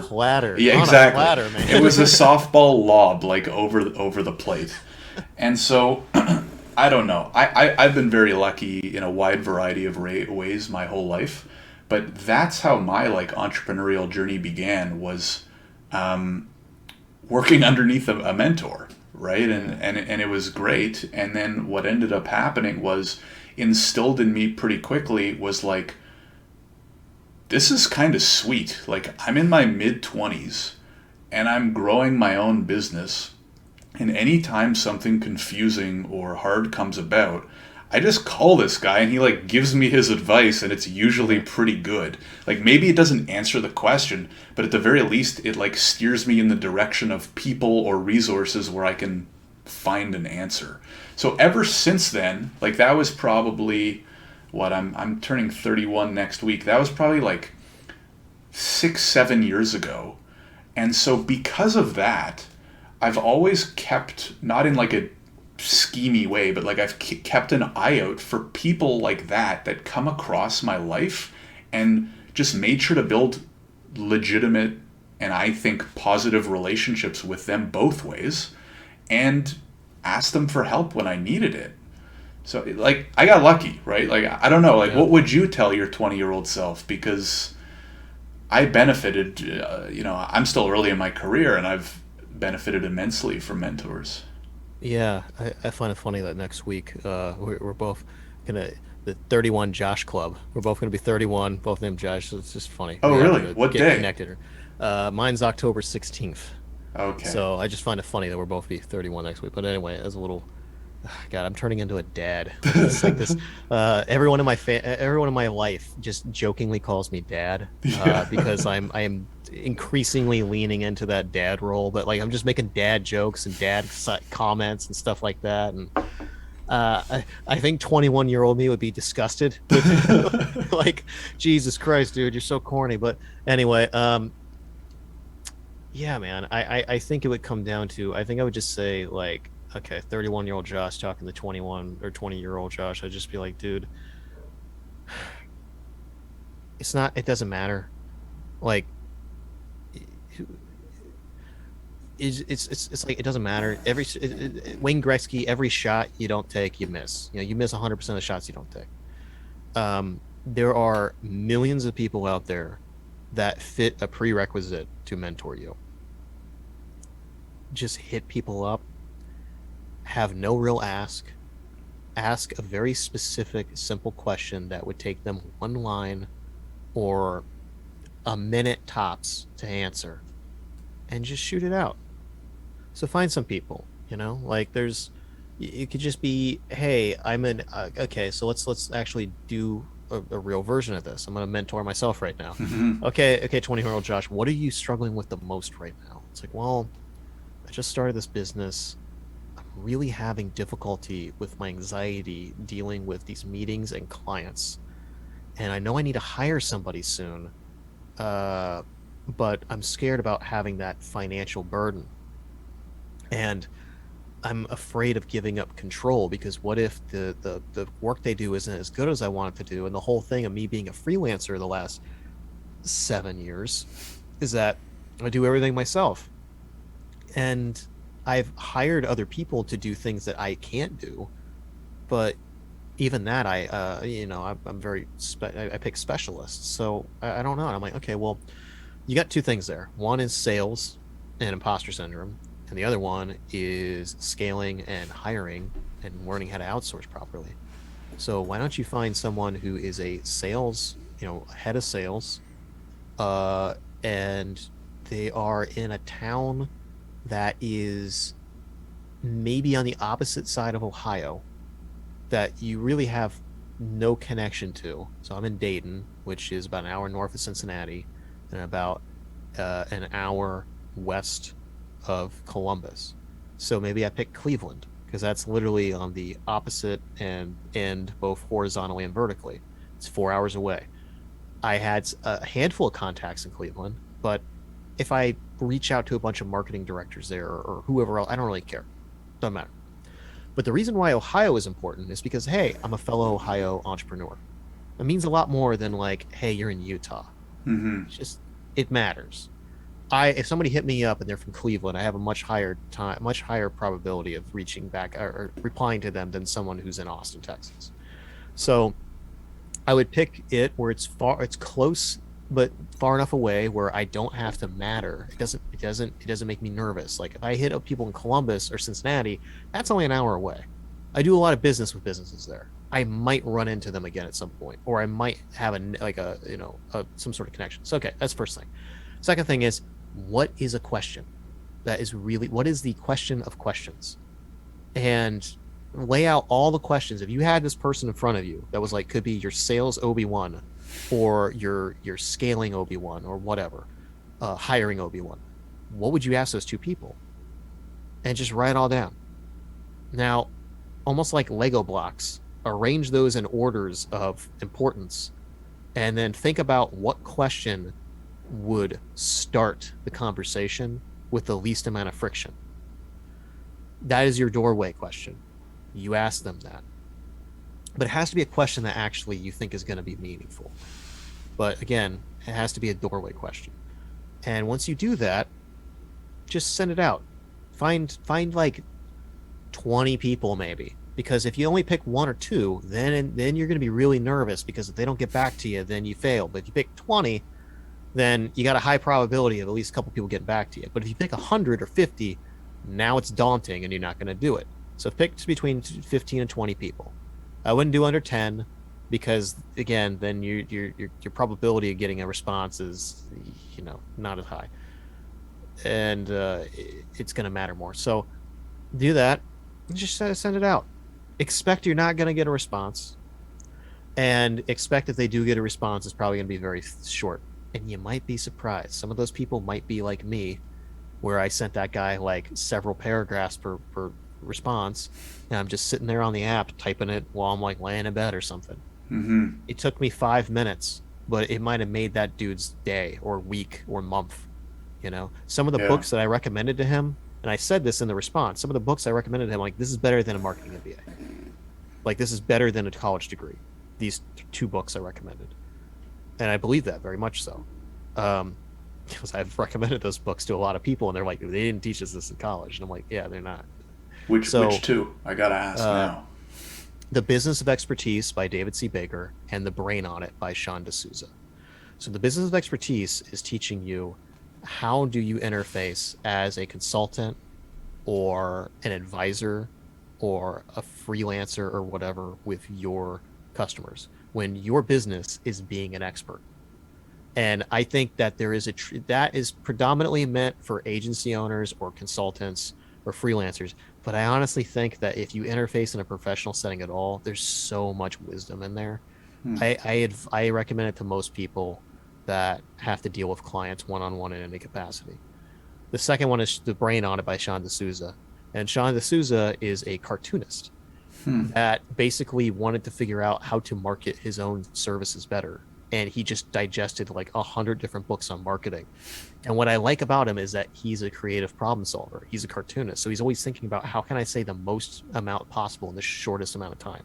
Because again, it's one of those things. If you said a cartoonist doing a marketing book, doesn't make sense. But when you think about the fact that they have 3 or 4 panels and they have to tell a story and it has to be super thin, it makes a lot of sense. Yeah. And that's why I love it, because he has such a unique perspective, and he basically created this framework out of looking at the commonalities of all these marketing books. He digested it down in this really simple framework, and actually you could just put in the Brain Audit bullet points in Google, and basically he did this for you where this guy was going to do the bullet points, and he literally just looked at the chapters, the summaries of the chapter. And Sean D'Souza did it for you. Mm-hmm. So you literally could just read the bullet points, and it tells you just about everything you need to know. Still recommend reading the book. And the audiobook's pretty cool because he reads it himself. Hmm. And he like has like these little musical interludes and stuff. It's really creative. It's one of the most unique audiobooks I ever listened to. And he's priming you because he has these little audio cues in between them, and you realize, oh, you're priming me. Like, Mm-hmm. like he's doing his own stuff in the audiobook. It's super interesting. Very cool. So I recommended that to him, and like if he read those, that could have changed his life.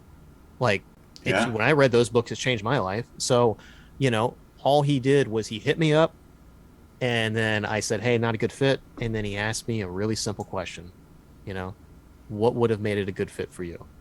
And I also said in the second response that I don't really do many masterminds because most of them aren't great, with a couple exceptions. And he said, what were those exceptions? That was a great Some question. good questions, yeah. Super quick. I could have answered that in a sentence. I ended up writing 2 paragraphs Mm-hmm. because I was like, that's a good question. You ask Yeah. a good question, you're going to get a good response. So that's how I do it. When I was doing the RV trip connected to this, I kind of jokingly say I tendered across America because I was lonely, dude. You go into a new town and like you just want to make friends. I'm someone who's polyamorous, so I have non-monogamy, but at the same time, even if I wasn't, I met a lot of people that was just friends. Like we just met up, got drunk, became drinking buddies, completely outside of the context of romantic or sexual or whatever. I made some really cool friends, and what that taught me though was when I was in my hometown, there was this scarcity bias. I'm like, there's only so many people here, and I'm a weirdo. So there's only so many people here. There's a couple vectors. I'm a weirdo.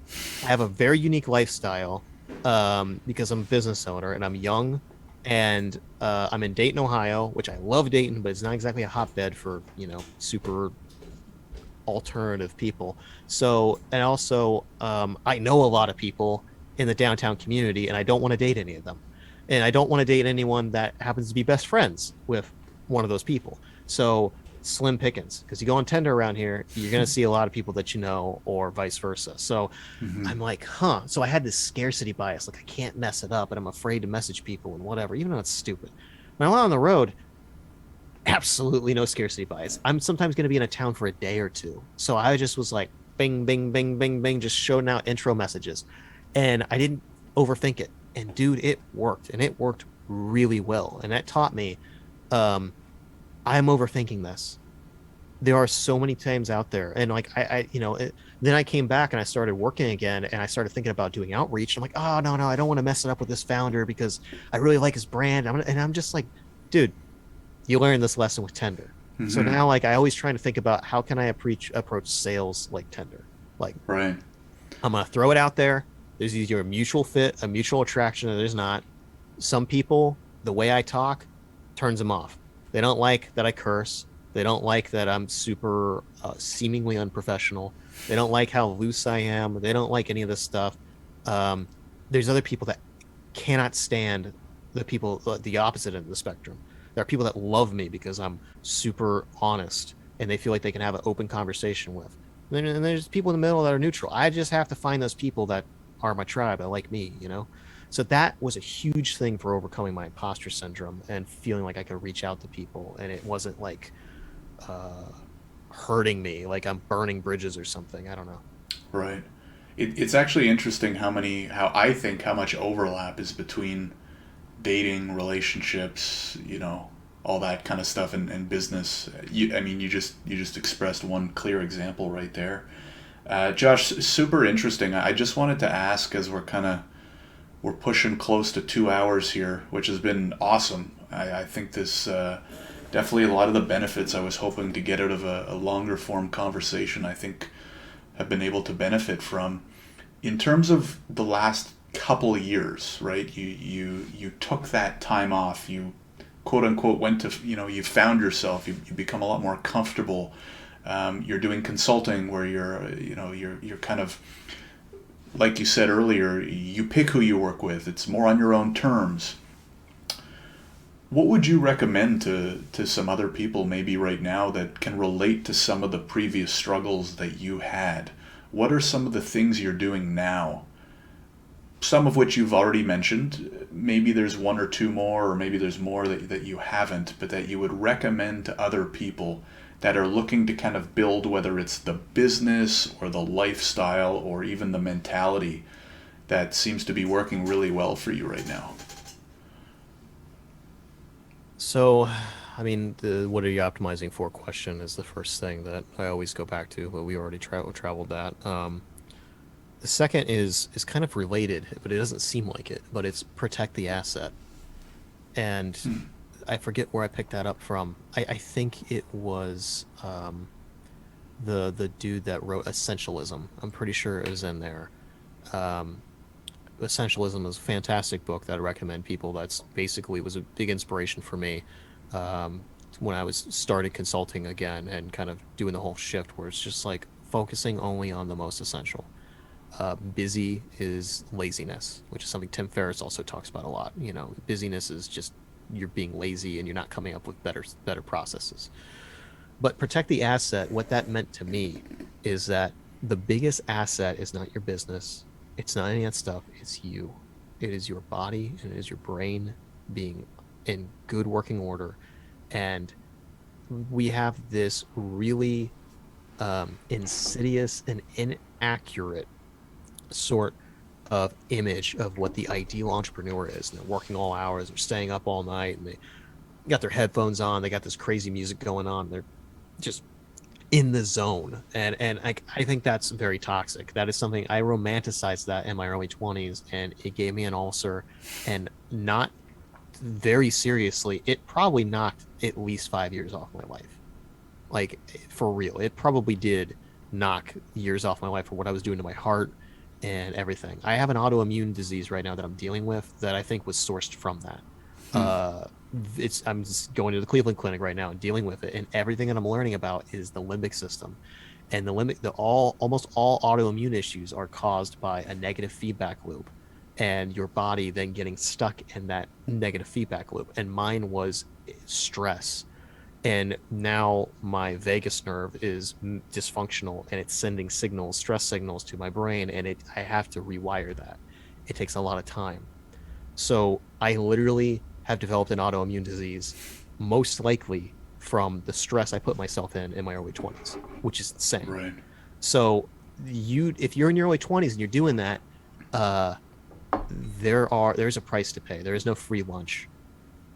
It will cost you. You might be like me and develop an autoimmune disease. You might have a heart attack. You might have whatever. It's going to cost you. So what I'd recommend is protect the asset. Every single time you feel that urge, like I need to pull an all-nighter, just take a step back, go take a walk, go do whatever, meditate, which is another one I'll get into here in a minute.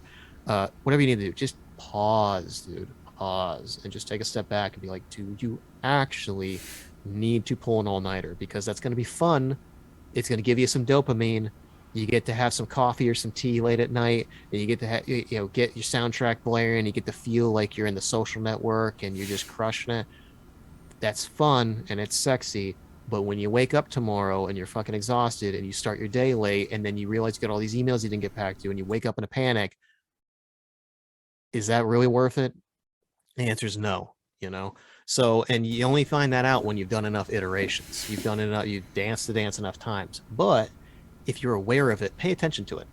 You don't believe me right now? Pay attention to it. Keep a journal. Every single time you feel like you want to pull an all-nighter, write down what you're thinking and why you feel like you're going to do it. And then the next morning or the next day, if you stayed up all night, write what you got done and how you feel after you woke up and you're exhausted. Actually, you should do it the night after, because then you had to deal with the whole day. Yeah. And if you don't do that and you go to bed, the next night, write in the next page how your day went. And very quickly, I think you're going to realize that having that kind of more objective view of yourself from the third party, you're going to be like, wow, okay, every time I stay up all night, it sucks. It takes me a day or two to get back into it. And then the nights that I actually do go to fuck the bed and I wake up at a decent time, most of that stuff's not as urgent as it feels like it. Don't get me wrong, there might be an exception every once in a while. I get you, but most of the time, not so much. The other thing is just take care of yourself. I didn't prioritize eating healthy, and I knew what eating healthy looked like for the most part, but I just didn't do it as much because, hey, I'm gonna live forever. I'm in my early 20s. None of that shit's gonna keep up with you. Something that's helped me a lot is just smoothies. Get like a Magic Bullet, get a Ninja, get whatever. You don't have to spend a lot. Magic Bullet's like $30. There's way better ones. Don't get me wrong, Vitamax and all that stuff. But if you don't have a lot of money, $30, get a Magic Bullet, and just throw. I throw an arsenal, like the kitchen sink, in there. Every single kind of powder and every single type of vegetable and whatever. It's amazing, by the way, what like almond milk or coconut milk and some frozen blueberries and like a banana, because the banana will give it that smooth consistency, and the potassium, the frozen blueberries make it taste really good, and you get some of the polyphenols and you get some good stuff in there. And the almond milk or the coconut milk, whatever you prefer, oat milk, doesn't matter. Get unsweetened. That gives it a nice consistency as well. You can throw as many greens as you want in there, and it's going to taste like a smoothie. It's not going to taste like you're drinking leaf water, you know? Yep. So do that, because that's something that you can do. It takes you like 2 minutes, and then you can put it in the fridge. And then when when you think you don't have a lunch break, you can just bash the thing. That's great. Sauna. Get in a sauna. Sweat as much as you can. At the very least, if you can't do that, get a cold shower. If you don't want to, if you look up Dr. Rhonda Patrick sauna evidence, look up Dr. Rhonda Patrick cold exposure. Look up Wim Hof, WIM, and then HOFF Hof. He has a whole technique. There's a bunch of research on this, but anecdotally, I don't care how stressed out I am. I will get in a sauna and I will do it until I can't take it anymore, and I'll go get in a cold shower. It is better than Xanax. It is better than an Ativan. It gives you total clarity. It is amazing. If I don't have time for a sauna, I will just get in a cold shower, 20, 30 seconds in that thing. You come out and you're like, like, you know, you're reborn. But the sauna, everyone thinks, when I say sauna, everyone thinks I have like a $10,000 barrel sauna in my backyard, which I do. About to buy a house, and that is the first thing I'm going to do when I can. But you temporarily you can just buy. There's like a tent, basically. It's like a water sealed tent, a waterproof tent on Amazon, and it just has like an industrial like humidifier that plugs into it, and it's like $100. Just look up wet sauna on Amazon. buy one of those things. I hacked mine, so I have two of the humidifiers going in because I'm crazy. Um, but you can do that, and it doesn't take up much space. You could put that anywhere. It's fantastic. It's wonderful. If you got a gym, go do it there. It doesn't matter. Just overall, there's a couple supplements that have really helped me a lot that I've given to other people, and it really helps them with very minimal side effects. I take about 10 to 15 different supplements a day. At one point, I was taking 30 plus a day. I'm insane when it comes to nootropics. However, the couple that I'd recommend the most, that with all my friends that are also kind of neurotic, seems to help them. One is phosphatidylserine, and I actually discovered that through Peter Attia, because he was mentioning how when COVID started, he's a doctor and he has a lab, and they basically shifted all of their focus to COVID. And because saying how rapidly things were happening, and this is back when it first started, when we were like, this might be, not that it wasn't serious, but this might be like really, really grave. So he was having problems sleeping. And he's like, I never had problems sleeping. So he was taking phosphatidylserine because it helps curb the production of cortisol. So it allows you to naturally, it doesn't have any side effects for me. It doesn't make you tired. It's not like melatonin where it makes you groggy.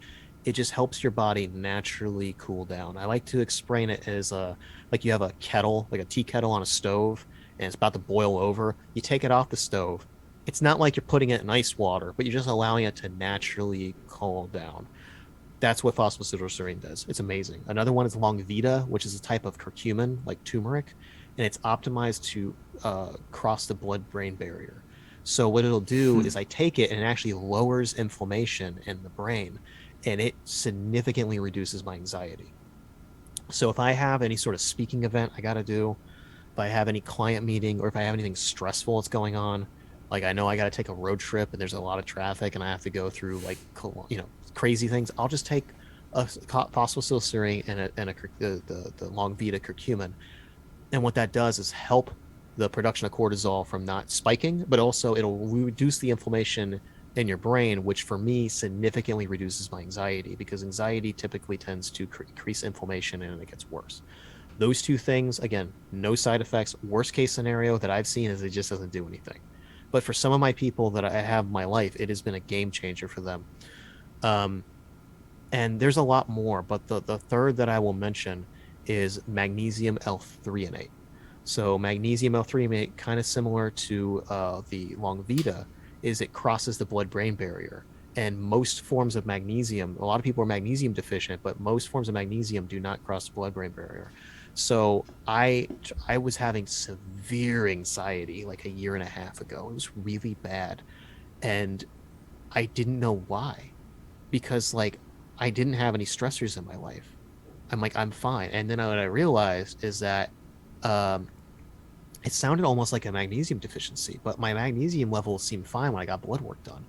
So I ended up coming across this magnesium L-threonate, and I'm like, I'll give it a try. And I had a call with a buddy of mine who one of my best friends, and we talk like, he's in Vancouver, so we talk like once every month or two, and then we talk for 3 hours, and then we don't talk for a month or two because he's busy. He's got a business, and so am I. So like we talked, and I remember telling him like, man, I'm really struggling right now. Like my anxiety's through the roof. I don't know why, and he's just like, dude, I gotta be honest with you. I've heard you anxious. You sound calm. You actually sound calmer than you have in a long time. I was like, actually, I do feel calm. And I realized I took the magnesium L-threonate like an hour prior when I first got the box of it, and my anxiety was gone by like 95%. So it turns out I must have just had a pretty severe magnesium deficiency. And I've given it to probably about 10 other people to try, and about two of them had a similar response.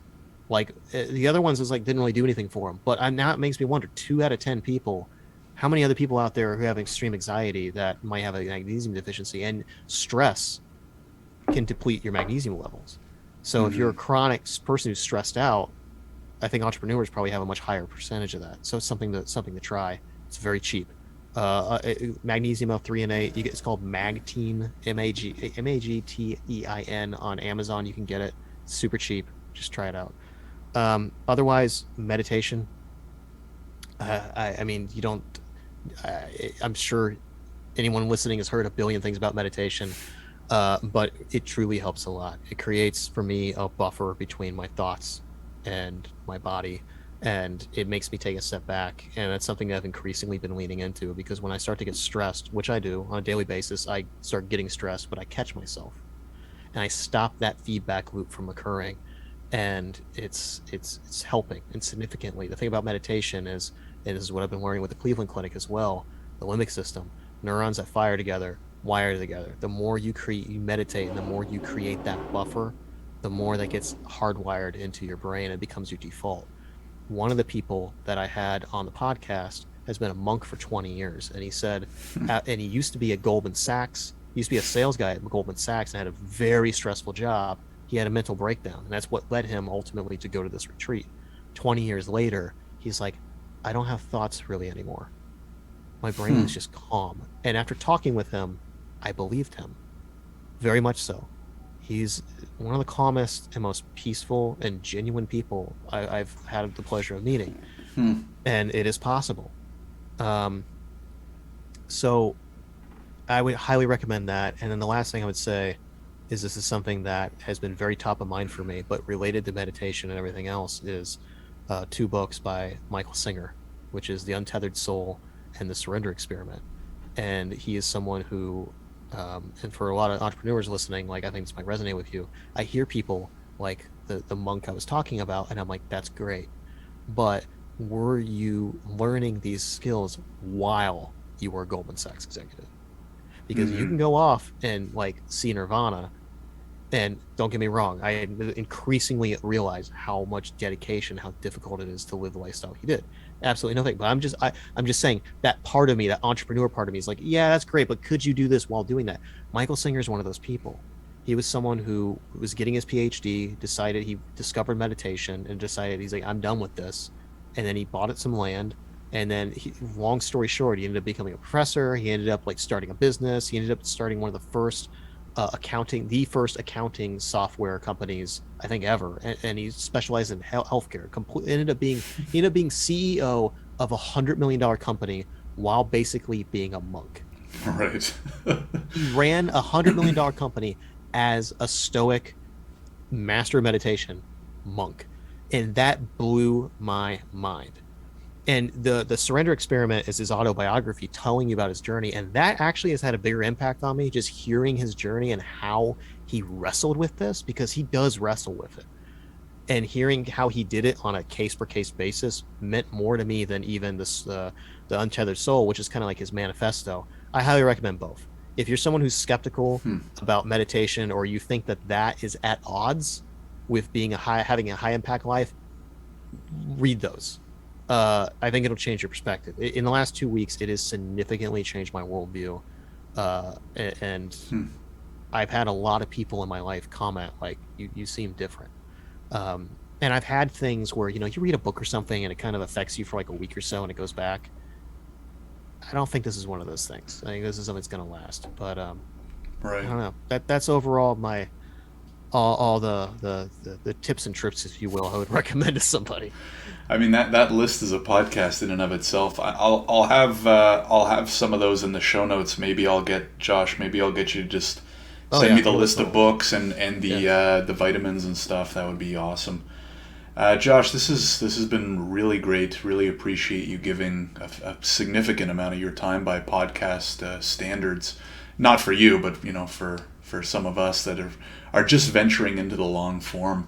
If folks want to learn more about you, get in touch, check out your podcast, where do you recommend that they go? Yeah, joshboone.com. You can find all my stuff on there. If you like hearing me talk, you can hear a lot more of it. I think I got like 60 something hours of podcast so far. So you're going to hear a lot of it if you like it. Just the Josh Boone Show, Apple Podcasts, Spotify, wherever the hell you listen to podcasts, you can find that. If you want to reach out as far as consulting, I help particularly e-commerce companies with, marketing strategy, advising, or, just founders in general. Doesn't matter. Reach out, give me a shout, LinkedIn or joshboone.com, and I'd be happy to chat. So yeah, that's me. Awesome. Thanks again, Josh, for coming on. Really appreciate it. Thank you, man. It's been a pleasure.